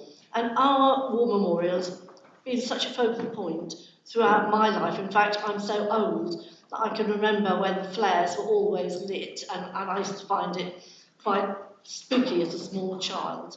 So it has huge significance. But it does seem odd to me that such a memorial, designed as a place of reflection and honour, should become, or have become, the focus for pigeon feeding in such dramatic quantities, with the subsequent accumulation of pigeon droppings and damage so that regular expensive cleaning is needed. Pigeon droppings are corrosive and can damage buildings, especially the Portland stone of our particular memorial. And this is, of course, all going on near a market where roughly half the stalls engage in selling food, and with all traders facing problems from there being so many pigeons. I wouldn't want to be seen as anti-pigeon, but it is the sheer number of pigeons that causes concern. There is, of course, a common misconception that pigeons are vermin, but they're not. They're a legally protected species, and no one is suggesting that they should be harmed. Indeed, tonight's amendment reinforces this. However, the accumulation of pigeon droppings in public spaces can create an environment conducive to airborne particles which may pose respiratory risks to people. So I do believe the pigeon problem does need to be addressed. But we're very happy to support this motion. Thank you. Thank you very much. I have 3 people who wish to speak. They are Councillor Harper, Galvin and Sue Sands in that order. If anyone else wishes to speak, please indicate. Councillor Harper. Thank you, Lord Mayor, and I'd like to associate myself with the very sensible comments that have been made previously, both about the war memorial itself and it's important as a place of reflection and somewhere that should be treated with deep respect, but also the comments that have been made about the persistent pigeon feeding. And like Councillor Ackroyd, I would certainly not consider myself to be anti-pigeon. I'm an animal lover. I have 3 cats and a rescue dog, and do lots of bird feeding myself, as I said earlier, in my garden. But the fact remains, persistent pigeon feeding, in contravention of the guidance signs that already exist on our war memorial and in the market, I believe does undermine the dignity of that space, and it does create genuine health concerns, including some of the rodent activity we've seen as a result of food that's being left over in that place. And Councillor Ackroyd is quite right, it does place an ongoing and unnecessary burden on cleaning and maintenance, both at the war memorial and in and around the market. Now, I want to be clear that this motion is not about taking a simplistic or heavy-handed approach. We're absolutely open to exploring sensible and humane options for managing pigeon populations, and indeed we have been for some time, including measures such as contraception, and we've accepted the amendment from Councillor Davis in that spirit. However, we should all be aware that that approaches like that are not without their challenges. They can be costly, they can be complex to implement, and they may carry risks for other avian species, including endangered birds, if not handled with extreme care. But whichever population management measures are pursued, none of them will succeed unless we also address a key driver of the problem, namely the determined few who continue to feed pigeons in wholly unsuitable location. There's simply no good reason that pigeons cannot be fed in one of the many green spaces around our fine city, and I think it's deeply regrettable that members of the opposition have found this to be a laughing matter this evening. Feeding wild birds at a war memorial and immediately next to a busy mixed-use market actively undermines every other intervention we've put in place. And that's why deterrence and enforcement matter. Clear messaging, backed up where necessary by fixed penalty notices, are going to be essential if we're serious about protecting this important civic space and ensuring public money is used effectively. And finally, I'd just say that spending taxpayers' money on a new home and feeding station for pigeons, I just want to address that. Since 2010, our budget has fallen by 70% in real terms. Every budget since then has been characterised by hard decisions. I do not believe any of us could look taxpayers in Norwich in the eye if we diverted scarce resources away from frontline services, from tackling poverty, from improving health outcomes, or driving up housing delivery, and instead spent them on building homes for wild birds that are quite simply not endangered. This motion is about balance, responsibility and respect, and I hope everyone will support it. Thank you very much. Councillor Galvin. Thank you very much. I think working with people is very important, as we can see, and we do that all the time as councillors, and no one is suggesting taking money away from housing to spend on this. I don't think that's been suggested at all. We fully accept the need to look after this really beautiful public space and welcome the efforts to do that. A question was asked by Councillor Worley on this motion regarding pigeon pell techniques, which are well used in other places, humane techniques. And if that's been considered here, as it does help to solve the problem, it's not actually that expensive and it's a very accepted technique. But I don't think Councillor Harper heard that quite when it was asked, but it sounds like you've accepted the amendment. What I did want to raise at that point was that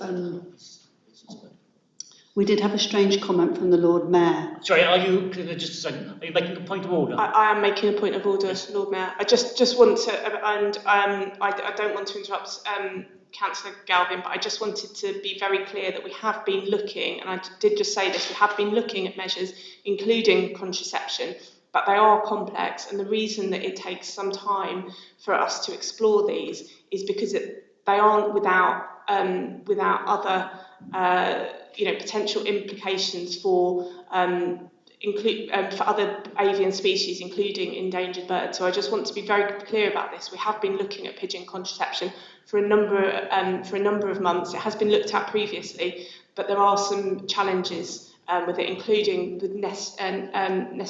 I think it's falcons. You must have this point of clarification. Councillor Galvin, please continue. Thank you. I think you'd said that just a minute ago, but thanks for hearing it again.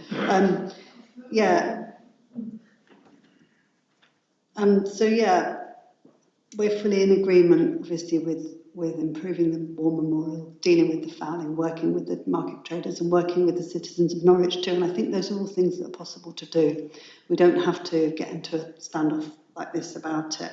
I did want to just pick up that we had a slightly strange comment from the Lord Mayor regarding domestic violence in response. I mean, it may have been inadvertent, but I'd just like you to, as a white ribbon council. No, I completely refute that. I was just questioning, you cannot force people to answer yes or no questions. And I actually used the classic example of, have you stopped beating your wife? And that's as simple as that. At the end of the day, I think that was a perfectly legitimate information. If I could just finish my point, you've restated it, but I find that personally an upsetting and worrying use of an analogy as a white ribbon council. I think we still are. I've just given you the opportunity to withdraw that, just because I don't think it's right to sit by and let that be used. With respect, this is the classic example. Apologies if it's cannot upset answer a yes or no question, and I will not simply. Well, that was an act of clarification, to be perfectly honest. So, then, Councillor Susannes. You'll be pleased to know, Lord Mayor, I'm not going to talk about pigeons. As a wife of an army veteran, I'm probably the only ex-army wife here tonight, I don't know, am I? Possibly. But just this is about the reimagining of the War Memorial, and I would ask that the roles that women played in all wars to be part of the reimagining of our War Memorial, because I feel personally that's a really important thing. Thank you very much, Councillor Tootley. Thank you, Lord Mayor. Just like to say that this, I support this motion in principle, but it was spoiled somewhat for me by the concept of fixed penalty notices. But I'm grateful to Councillor Davis who put forward the amendment to explore introduction of humane non-lethal methods, which has a great deal of success elsewhere and appears to be safe, largely successful, can reduce populations up to 50% quite quickly. So I'm very happy to support the motion on the basis of this, but I really wish that item 6 wasn't in there. And further to that, I think all councillors have to be careful with the choice of words that they use. Thank you.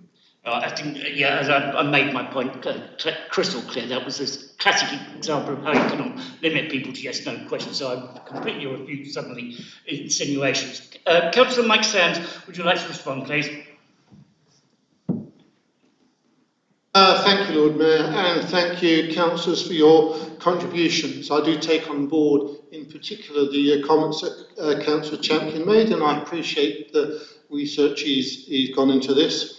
He can rest assured that the intention is not to make any improvements purely by public subscription. That's just a suggestion, not a certainty, and a way of perhaps giving people a vested interest in the war memorials. I would also like to thank Councillor Ackroyd for her contributions, and I'd like to add one more little thing. This motion is, of course, about reimagining the war memorials. The pigeons, of course, are an important aspect or sideline to this, but important nonetheless. But there's a little known fact about the War Memorial. Encased in the cenotaph, there are two casks, one made of copper, one made of zinc.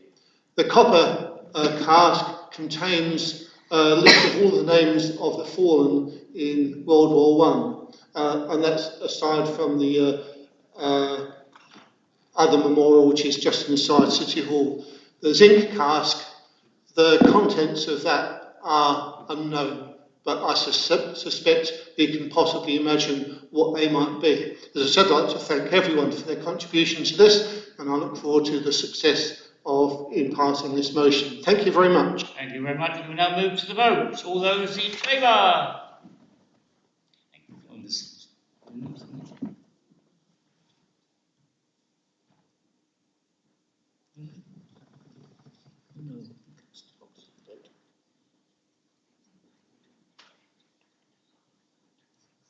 So I think, yeah, so they asked, any against?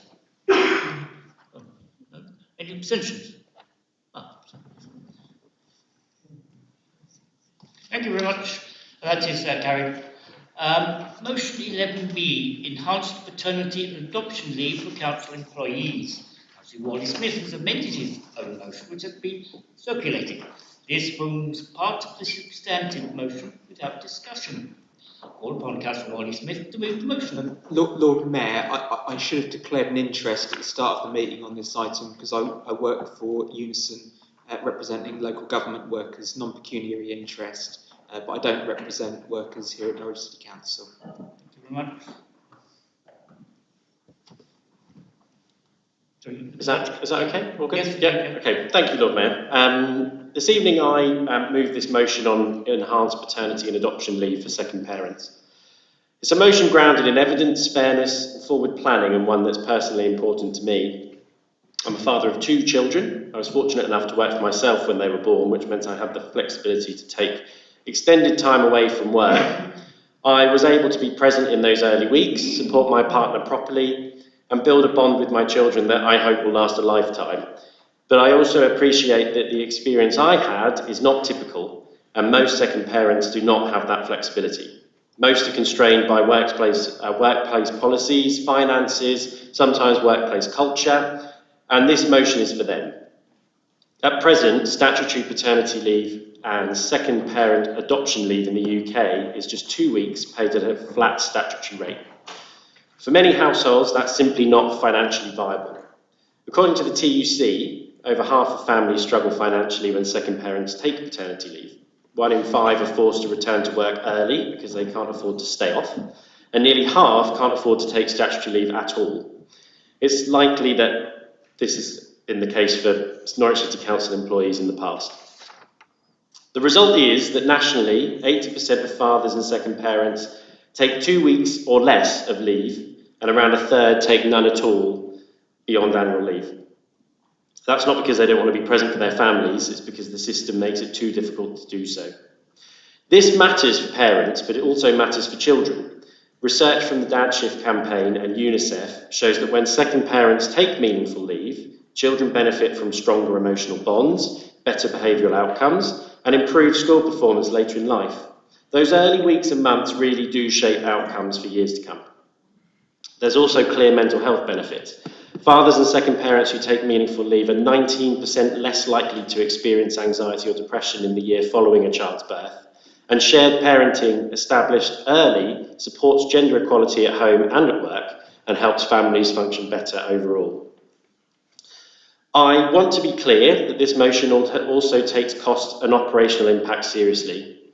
Since bringing this forward, I've spoken directly with the Director of HR, who I'm very grateful for undertaking an initial piece of work to understand the potential financial implications. Because of confidentiality, the year-by-year data cannot be shared, but across the last 4 financial years, the total cost of paternity leave under the current policy was just over £8,000. Had the policy proposed in this motion been in place, that figure would have been just under £48,000 across the same period. I fully appreciate that's not an insignificant sum, and it's right that Cabinet would consider this carefully, but it's also important to set that figure in context. Spread over 4 years, it represents a relatively modest investment in our workforce, particularly when set against the cost of recruitment, agency cover, sickness, absence, and staff turnover. Crucially, HR have also recommended that any decision should be informed by a fuller cost-benefit analysis. That includes looking at holiday usage, sickness absence, and flexible working requests in the 6 months following paternity leave. And this will allow us to understand not just the headline salary costs, but the wider impacts on well-being, capacity and productivity. And I understand that the Director of HR is more than happy to carry on with that work. This is exactly the kind of evidence-based, responsible approach this motion is asking for. We're not demanding immediate implementation tonight. We're asking Cabinet to explore this properly using robust, anonymised data and come back with a considered recommendation. From an employer perspective, the wider evidence is clear. Organisations that offer enhanced paternity and adoption leave see better retention, improved morale, reduced absenteeism and stronger loyalty. We know very well that Norwich City Council already faces challenges with recruitment and retention, and this policy should be seen as part of a longer-term workforce strategy. We've already shown leadership in this space. We're a living wage employer, and we've taken bold steps in favour of fair pay and progressive employment practices, and this motion builds directly on that legacy. And there is a wider context we can't ignore. Since this motion was first drafted, Norwich City Council has now entered in the early stages of local government reorganisation. If the current proposals proceed, Norwich will become one of 3 new unitary councils in Norfolk, taking on new responsibilities, new services, and a significantly expanded workforce. That transformation will only succeed if we are able to attract, retain, and support skilled and motivated staff. Becoming a larger unitary authority is not just about structures and governments, it's about people. And these policies that we choose now will shape the culture of the organisation we seek to build. This is an opportunity to embed progressive employment standards from the outset, to say that the future Greater Norwich Council will be family-friendly, inclusive, serious about staff well-being. It's also worth noting this isn't a fringe view. The Dad Shift campaign recently spoke with the Prime Minister, who publicly acknowledged that paternity leave in the UK is not good enough and that better provision is needed. This is a national conversation happening at the highest levels. This motion reflects that reality. It asks us to explore enhanced paternity and adoption leave locally, to advocate for similar standards in organisations we influence, and to press government ministers to review national provision. As one of the largest employers in Norwich and increasingly across Norfolk, we have a responsibility to lead by example. If we want Norwich to be a place where people can build careers in public service while raising families in dignity, then our employment policies must reflect that ambition. This motion is measured, evidence-led and forward-looking. I'm proud to move it and I commend it to Council. Thank you very much, Councillor Oliver. Would you like to second the motion? Thank you, Lord Mayor. Yes, I'm proud to second the motion. I think Councillor Wardley-Smith has said it all really, but I just want to reaffirm the commitment to supporting the earliest days of the lives of the next generation. I think it speaks to the fact that the ability to love and care for children is not gender specific.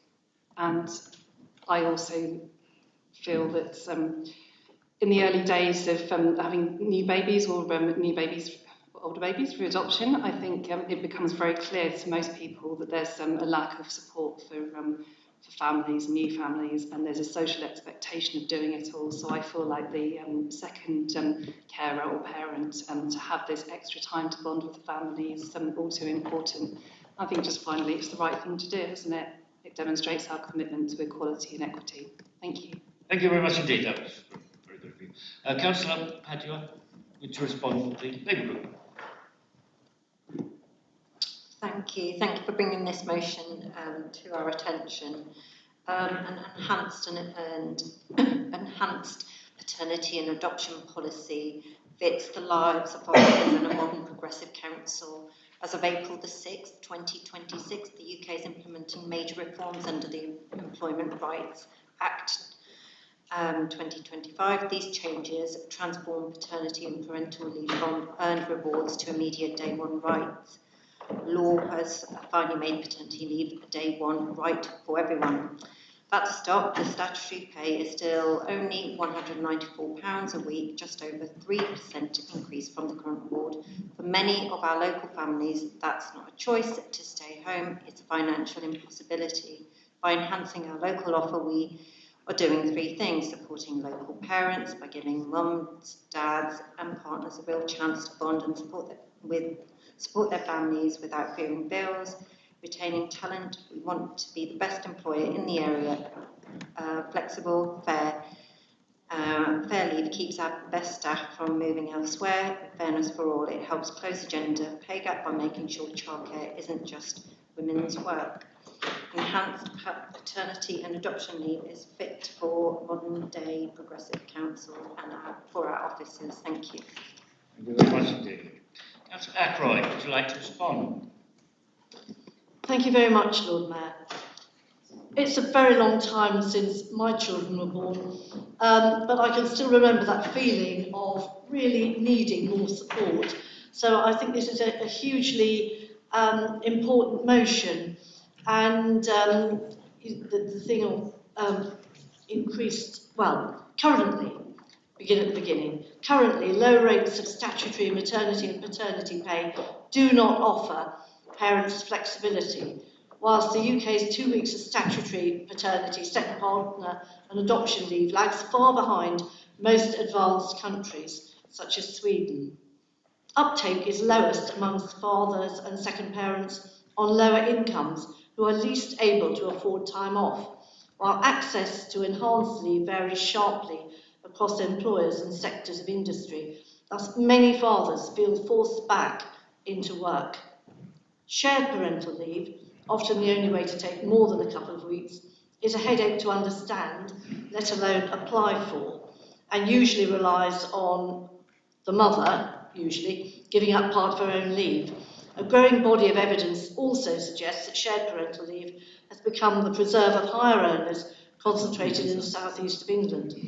So, we're asked to look at this motion in the context of Norwich City Council, noting that, for example, the introduction of enhanced paternity and adoption leave could impact hugely to improve staff recruitment and retention, with employees feeling valued and supported, leading to increased motivation and job satisfaction. Furthermore, we note that in countries with longer, well-paid paternity leave, there are other huge benefits across society. In Sweden, each additional month of paternity leave taken by fathers is linked to an almost 7% rise in mothers' future earnings, thus helping to close the gender pay gap. For fathers and second partners too, longer leave is tied to greater well-being and increased life satisfaction that can last for decades. At present, children lose out on the consistent involvement of a second emotionally available parent. Not surprisingly, research links this involvement with more secure infant attachment and children developing better cognitive and social skills and performing better in education later on. This hugely important motion combines potential economic and social progress. We fully support the ideas behind the motion, but did feel disappointed that the recommendation from the Scrutiny Committee Task and Finish group to explore this important topic has been removed. We felt this would have been an opportunity for a comprehensive look at the subject in relation to Council and to other groups. Thank you. Thank you very much. I have Councillor Stannard who wishes to... Sorry. I have Councillor Stannard who wishes to indicate. Are there any other members who'd like to... Councillor Maguire? Anyone else? Thank you. Councillor Stannard, would you like to... Thank you, Lord Mayor. Just want to say very quickly, I mean, one of the things we need to be very careful of is not trying to commit the future unitary to anything at all. We can't do that. So whilst we might want to take a stand, the new unitary will be able to make whatever decision it makes on any particular matter, irrespective of what we do. So when we're talking about a long-term strategy, I mean, in the medium term, we won't be here, let alone the long term. I just think we need to become increasingly aware that that is a reality we are confronted with. We won't be making medium or long-term strategic decisions or any strategic decisions very soon after the Minister makes a decision about the boundaries of the new unitaries in March. and that's something I will keep returning to because I'm not sure that's widely understood or as widely as it should be understood. We said before, we support this in principle. We want to be a good employer. We want to have modern, progressive employment policies of all types, and clearly enhanced paternity leave is one of those policies.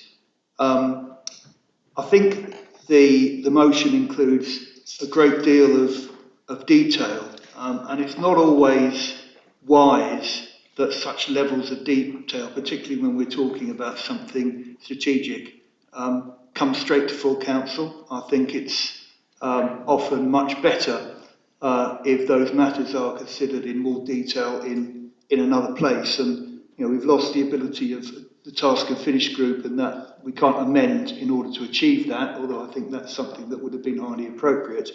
So what I would like to do, therefore, in a very positive and supportive way, to try and make sure that we get this right, is to invoke paragraph 74A of the Constitution and refer the matter to Cabinet.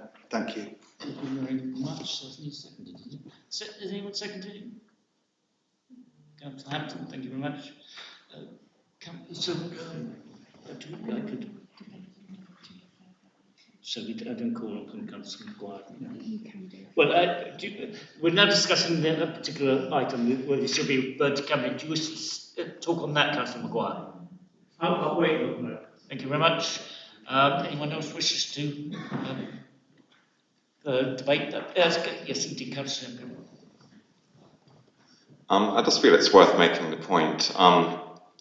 Councillor Stannard says that there is no medium or long-term vision, but previous unitary authorities, when they came into existence, used old policies from the councils that came before them as transitional interim frameworks to harmonise services, strategies and planning, and that actually many of those policies were then implemented in the new unitary authorities. This is my understanding of it.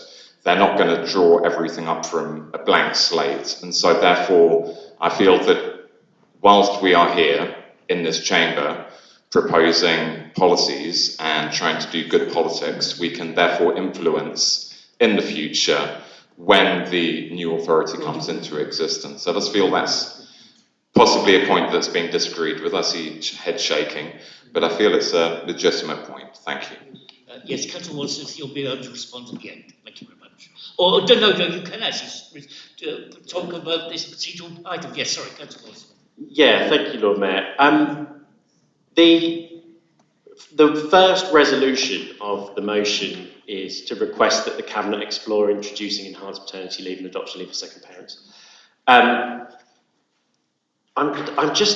wondering why you've done this, because that's the whole point of the motion. So I'm just wondering what benefit there is of moving this through, going through this process. And I just worry that we're so used to seeing this. You guys just taking stuff off the table and whipping it away to Cabinet or whipping it away to scrutiny, and then it never gets seen or heard of again. And I'm just like, we're all here, we're all talking about it, we're all clearly very supportive of this motion. Why don't we just send it to Cabinet the way that it says it's going to do it in the motion anyway? I'm just so confused. Thank you very much. Councillor Hampton. Was Councillor Champion's point under the 74A debate, or should I come back in? Councillor Champion's point, was that under the 74A debate? Should I come in now? Is that okay? If you talk about 74A, yes. Yeah, coming back on Councillor Champion's point about there being precedent elsewhere of councils adopting policies from previous councils post-LGR, just because it can be done or councils have chosen to do that does not mean that any future council will do that or should do that. We do not know the future political administration of that council. We do not fully know the model of the council or what we're facing yet. We have to adopt policies and strategies that work for this council, for Norwich City Council, and can't currently, especially with all the challenges put on us because of LGR, we can't be using our resource and capacity to take on the challenges of a future authority. So I support the comments Councillor Stoddart made on that point and around why I think it is appropriate for this to head to scrutiny for a fuller look. And as Councillor Ackroyd has said, that committee can then decide if it does want to do further work, task and finish group, and give this the sort of level of attention it really deserves. Thank you very much, Councillor Wright. Oh, Councillor Wright. Thank you very much, Lord Mayor. Whilst I do appreciate Councillor Worley-Smith's frustration, which I think came out in some of the comments a few moments ago, I would just say that I find the notion of things being whipped away going to scrutiny slightly diminishes the work that the Scrutiny Committee does. The Scrutiny Committee is 1/3 of the Council politically balanced. We have far more detailed debates and get into the detail of things that happen in this council in a way that can never happen in this chamber. And actually, if you want to put some sunlight on something, get it to come to the Scrutiny Committee. Even better, get it to come to a Scrutiny Committee task and finish group, because that has many, scheduled meetings on a regular basis to really get into the detail of something. So it is frustrating that 74A is being used, but if this can come somewhere near the Scrutiny Committee, I think it will add significant value to what is an excellent motion. Thank you. Councillor Galvin. Thank you. Totally accepted comments about LGR changing things and scrutiny being important. And we have recently looked at HR and the EQIAs, and we look at them in some detail. We have a work programme, but it takes a while to get through that. And what I'd like to say is that our staff are important now. People that are having children are important now. It's a chance to do something, take it to Cabinet, get through it now, get it in place, so that the staff we have now who are facing an uncertain future with LGR, it's not great if you're an officer. You don't necessarily know what's going to happen, because no one does, none of us do, but if it's your livelihood, it's even worse. So I think we should do everything we can to make sure that the staff at the moment have those options. As we've heard, they're extremely productive and sensible things to do. Why would we set our face against doing that as soon as we can for the staff that we care about in a difficult situation?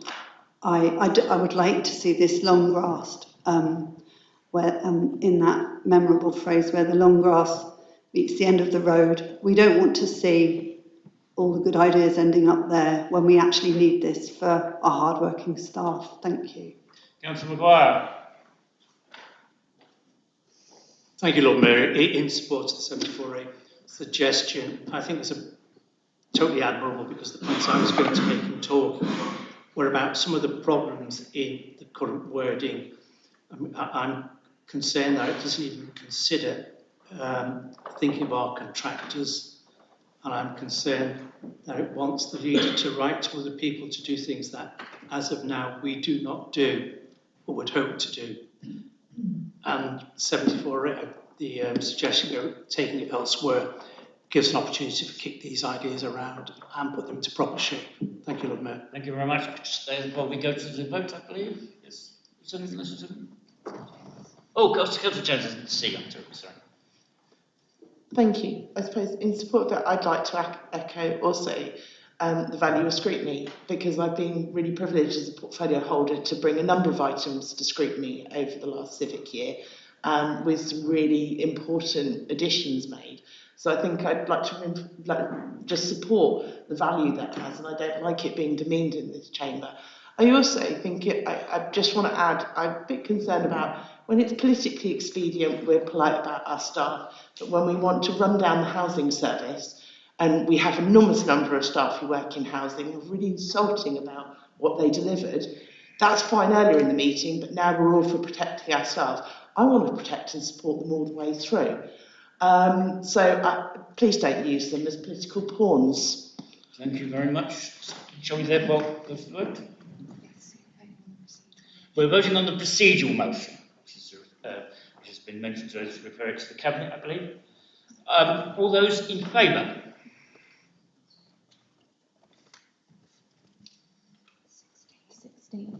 All those against?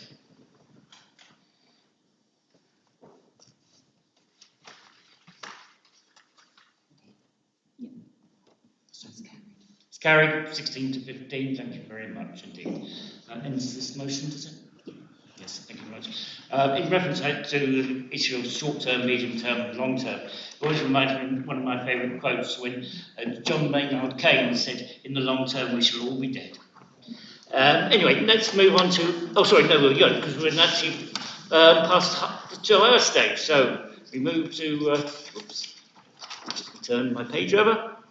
After 2 hours since the start of the meeting, I shall ask which of the remaining items can be taken as unopposed business. If they are opposed, then there will be a short break of 10 minutes taken. So let's move to the 2 remaining motions.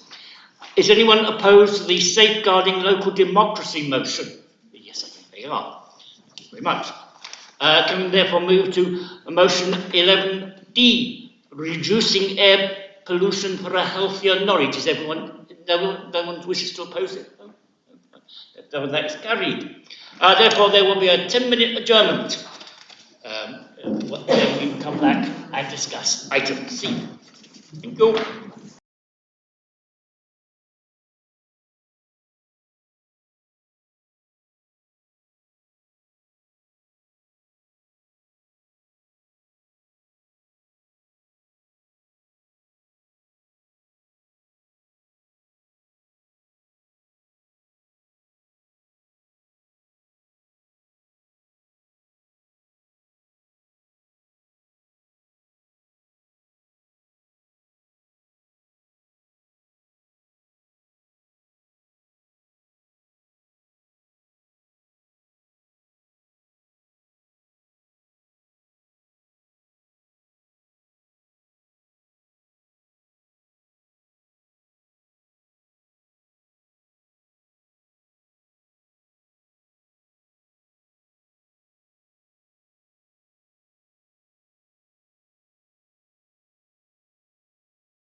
Members of the public go.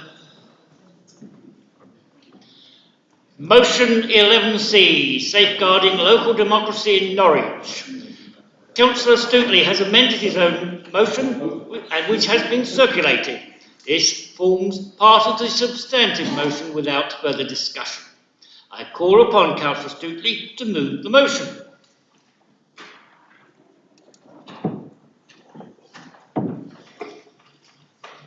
Thank you, Lord Mayor. Local elections are not an administrative inconvenience. They are the cornerstone of democratic accountability. They are how residents choose who represents them and how they hold us to account.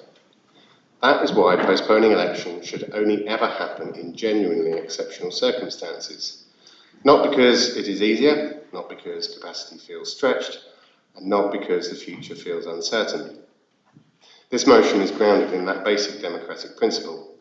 It notes the government's letter of 18th of December 2025 inviting councils to request postponements and the rushed time frames that followed. Time frames that limited normal governance, scrutiny and public debate.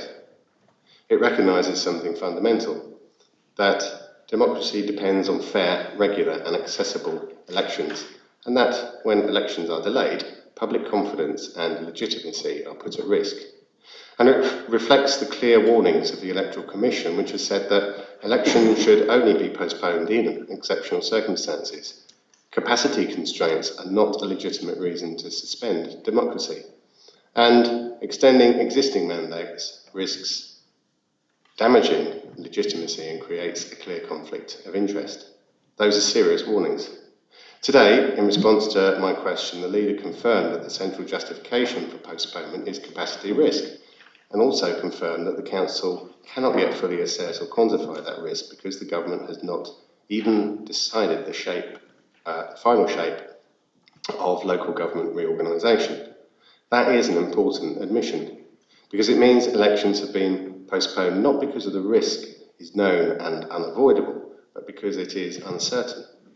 And if uncertainty increases as LGR process progresses, the easier it becomes to conclude that electors must wait longer still to have their say. That is not healthy democracy. It's an erosion of accountability. That is precisely why this council needs clear democratic safeguards.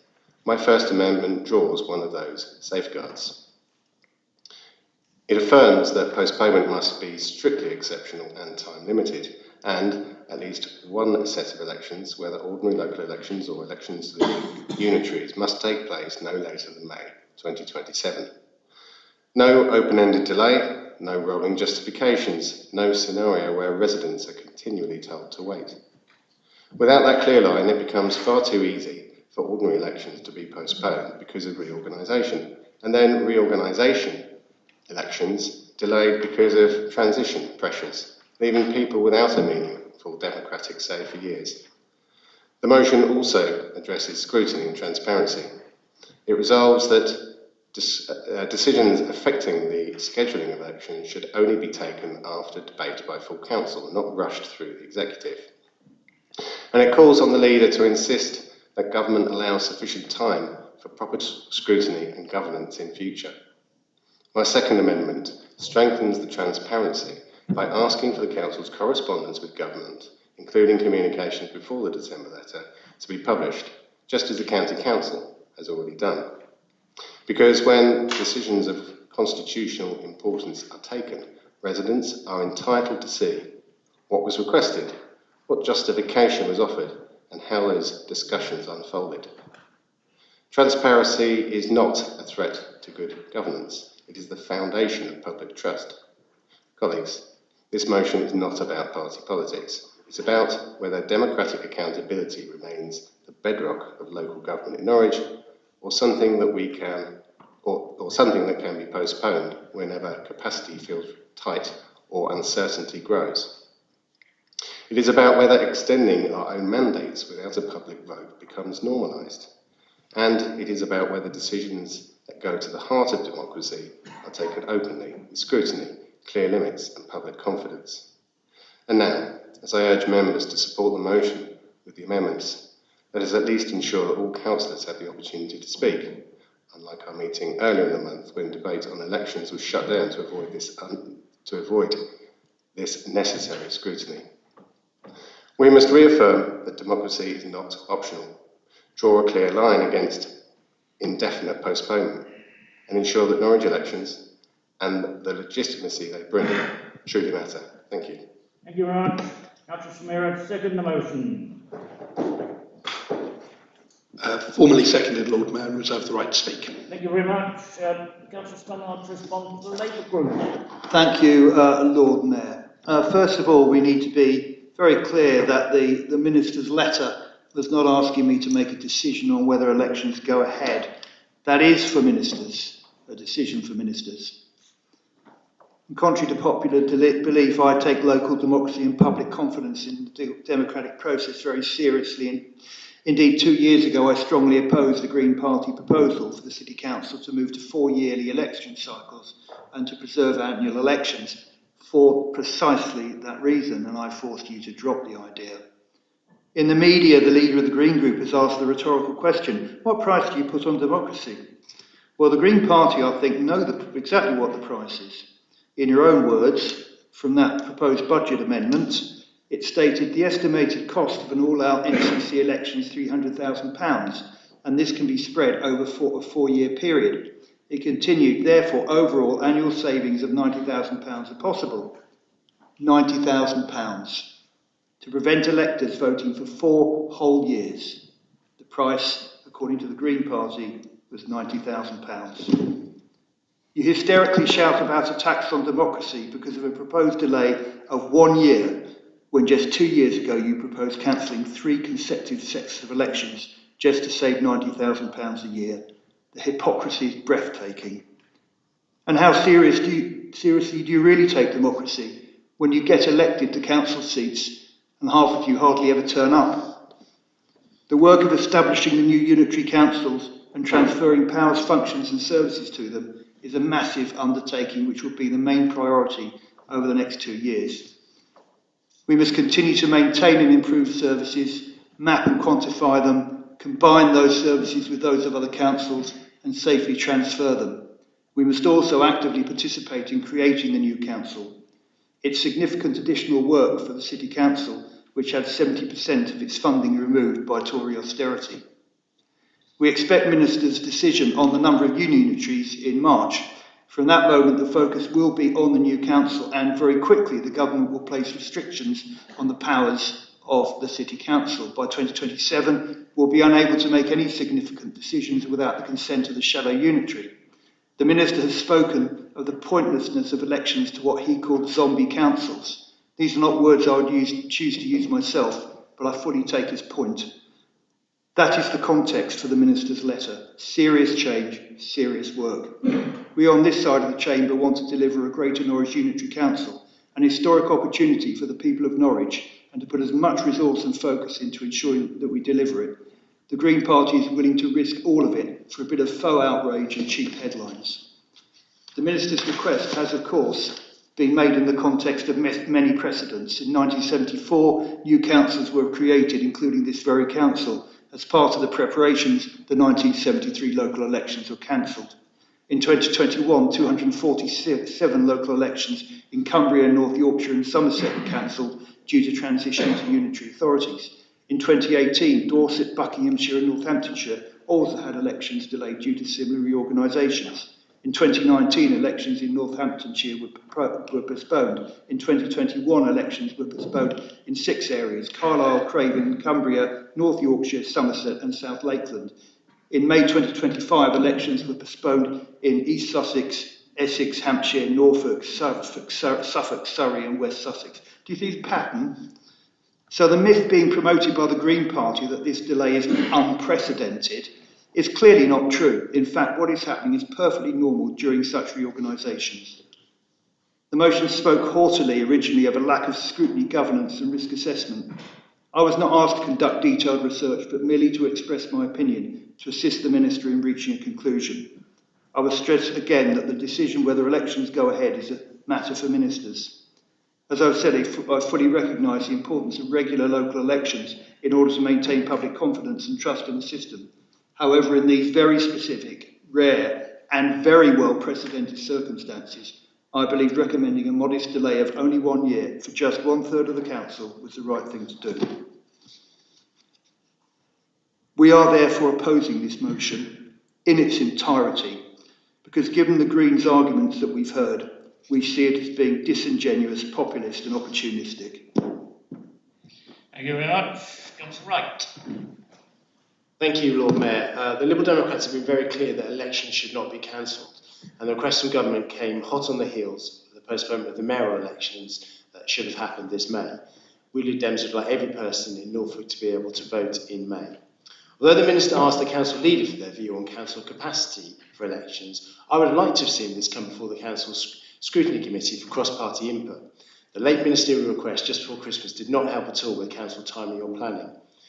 Asking the Constitution Working Party to draft wording to amend the Council's constitution so that any executive decision pertaining to the conduct of scheduling of ordinary elections may only be taken by Cabinet after the matter is debated by full Council is a sensible and pragmatic approach to dealing with this issue, and will be supporting the motion. Thank you. Thank you very much indeed. Are there any other councillors who wish to speak? Well, yes, Councillor Champion, I think indicated, but okay, yes, Councillor Champion. Thank you, Lord Mayor. I would just like to draw the Council's attention to the rather spurious remarks about a motion a few years ago where we were asking for realigning the elections so that all councillors would be elected every 4 years. It should be noted that in the country, 2/3 of elections follow this method of election and only 1/3 don't. So when we're, I feel it's a very spurious argument that is that it's an attempt to try and muddy the water. Furthermore, I feel that trying to find methods of justifying this, I feel they're weak. I just want to, my son, who turned 18 last year in May, wasn't able to vote in the first election he was meant to vote for. This year again, he's not going to be awarded, allowed to vote. So for his entire adult life, as a voter, he's had that removed from his vision. This is, young people who we want to be encouraging to vote, who this government is talking about lowering the age to 16 to have votes in general elections, which mean Year 9 students at the moment will be eligible to vote in the next general election. We should be encouraging democracy, education, participation. Cancelling these elections are an affront to democracy, and all the bureaucratic bashing around and words and wordplay and pointing and this and that, what it boils down to is that a decision has been made to cancel democracy, and I just don't think it's acceptable.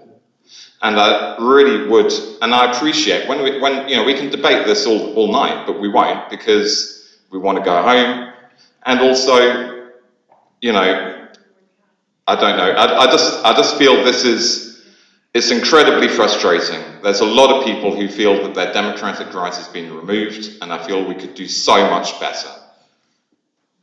Thank you very much. Councillor Mike Sands. Thank you, Lord Mayor. It may be considered unusual for a Green councillor to compare the postponement, not cancellation of elections, to Trump in the US. Trump's motivation is to cancel midterm elections in the US in an attempt to deny democracy and entrench his position ad infinitum. He's achieving this by attempting to invoke widespread public violence, to in turn invoke the Insurrection Act through the public execution of residents and citizens by ICE, the ICE Stapo. To date this January, there have been 9 such executions, including those of Renee Good and Alex Pretty. We condemn the Trump administration, but to compare the postponement of Norwich elections to the current US situation is bizarre in the extreme. The postponement of elections in Norwich, indeed across Norfolk, is by no means a cancellation, and all that this implies. It makes no sense to hold elections for those elected to be in post for just 1 year. We know that by 2027, however the shape of the new authorities unfolds, elections will be held in the May to elect councillors for the new authority. In the meantime, councillors of this authority stay in post to maintain representation and democracy. Thank you, Lord Mayor. Thank you very much. And now, Councillor Samira, you reserved your right to speak, but you now speak. Please speak. Thank you very much. And to respond to a couple of the points that have been made, today we do face a profound question about the health and nature of our democracy in this country, not in some distant, abstract potential future, but right here, right now. This is, unlike what Councillor Stannard has said, a motion that isn't intended to foment some kind of, I think you used the words, faux outrage or to generate headlines. It is about the fundamental nature of the democracy and the way we are, all of us, all 39 of us, are elected in this chamber. And I do find it deeply troubling that the recent decision by the Labour government to postpone local elections for a second year running, in what is, I think, quite an unprecedented circumstances for the fact that it is 29 council areas across England affecting more than 4 million voters on the basis of reorganisation of local government. I simply find that the priority of a council is, of course, to do its day job. It is to, of course, deal with the potholes, waste collection, housing, transport, social care and other vital local services, as I say, regardless of whether that's the upper tier or lower tier authority. It is, of course, to do those, but it is also to ensure that democracy happens in free and fair ways. Democracy is not a luxury that can be shelved and placed on the bottom of the council's priority list. It has to be right at the top of that. So I do have major concerns about, of course, this postponement or cancellation, whatever you want to call it, of the elections, because it does mean that terms of office of councillors who were elected, of course, for 4 years will creep up, not to 5 years, possibly to, well, certainly to 6 years, possibly even to 7 by the time we have the next authorities in place. And I want to remind members, of course, of the words of the great English writer Ian Foster in his book, 2 Cheers for Democracy. And he wrote that the first cheer for democracy was one because it admits variety, and the second is because it permits criticism. We need to permit criticism. We need to permit variety, and simply postponing elections for another year tells individual voters that their voice matters less and less, and that structural convenience eclipses the mandates that all of us have. So I do call on this administration, and indeed every councillor in this chamber here tonight, to reaffirm this council's commitment to democratic accountability.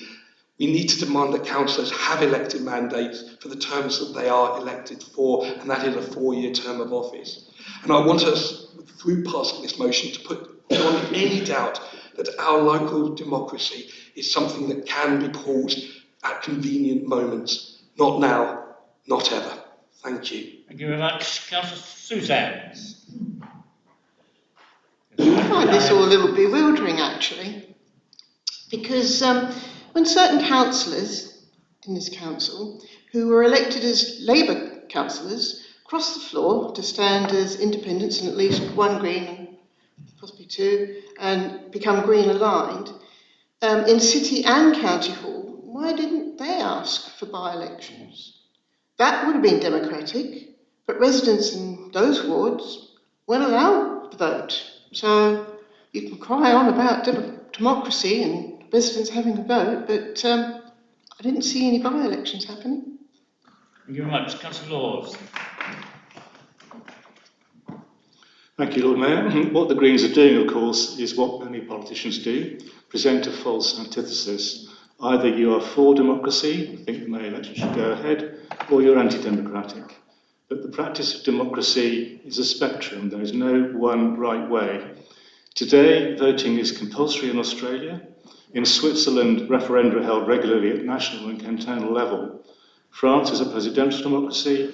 We are a parliamentary democracy. As has been pointed out, 2 years ago, the Green Party proposed whole council elections every 4 years. Why not have them every 2 years, as they did with the House of Representatives in America?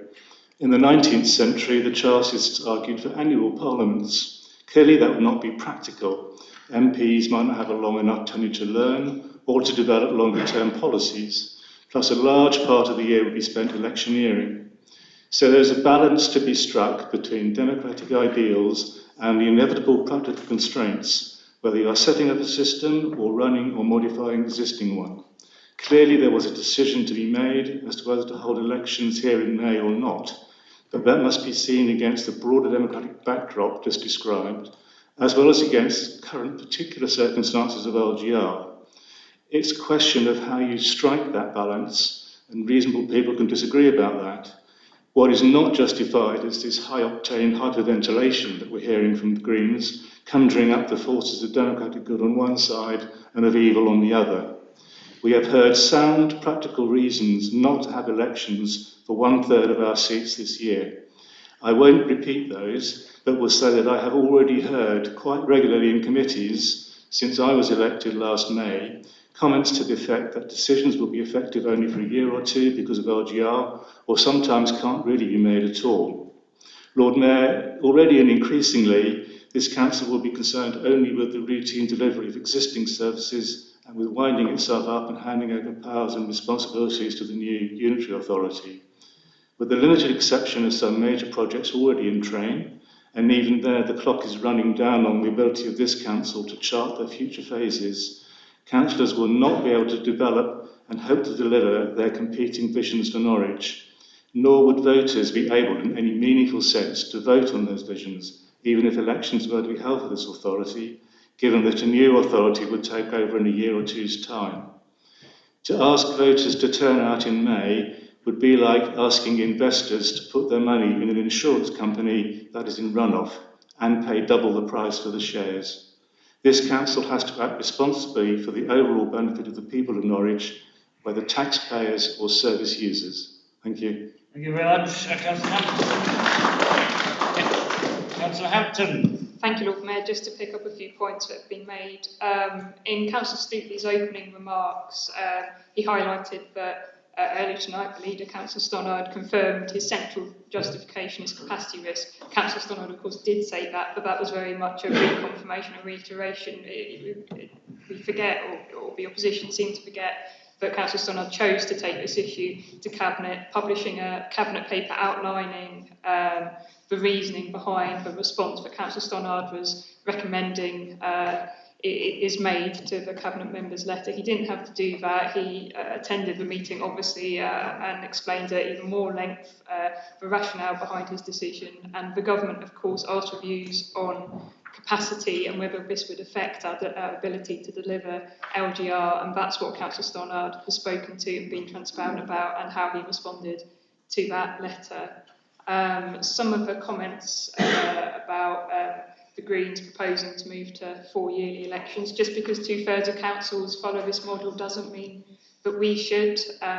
Labour have been clear on this side that we've supported elections every year in normal circumstances because it incentivises elected representatives to keep in touch with residents all year round, every single year, and it keeps a fresh mandate. But these are not ordinary circumstances, but nor is this unprecedented, as we've heard in Norwich, and certainly not nationwide in recent years. And I think I mentioned it at the Cabinet meeting, but the councils who've also requested a postponement this year, I believe, has included Liberal Democrat-led Cheltenham, numerous Conservative-run councils, and Green-led Hastings. And so again, just to reiterate that not proceeding with elections in May this year would mean 1/3 of sitting city councils serving for 1 extra year. If elections did go ahead in May, they would serve half their term, less than half their term, at a time where they'll be increasingly limited on what strategic and big decisions can be made. And again, it's important to note that there will be all-up elections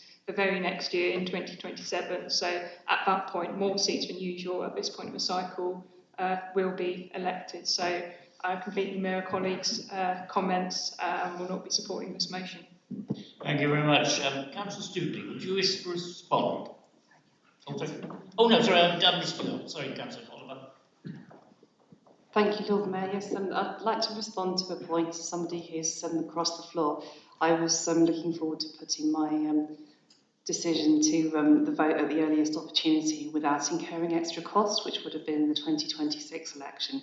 If there proves to be a by-election in my ward in 2026, I'm assuming that as a point of principle, there won't be a Labour candidate put up. Thank you very much. Councillor Stubley, would you like to respond to the to your comments? Yes, I would. Thank you, Lord Mayor. Thank you to everyone for your comments on this motion.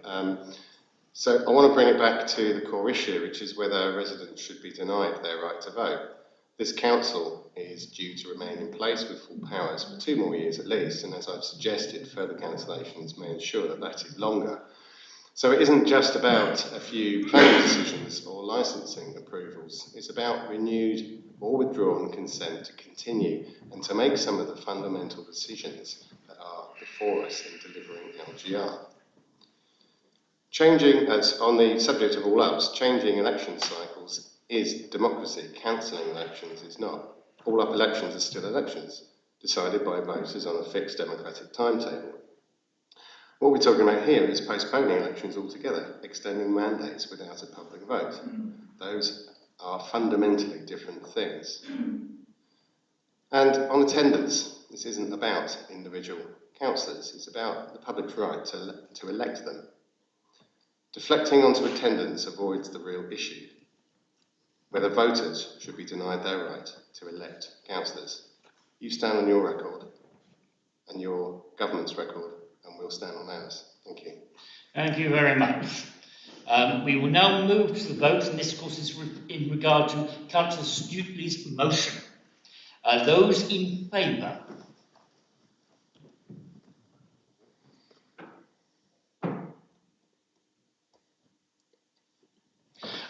Those against?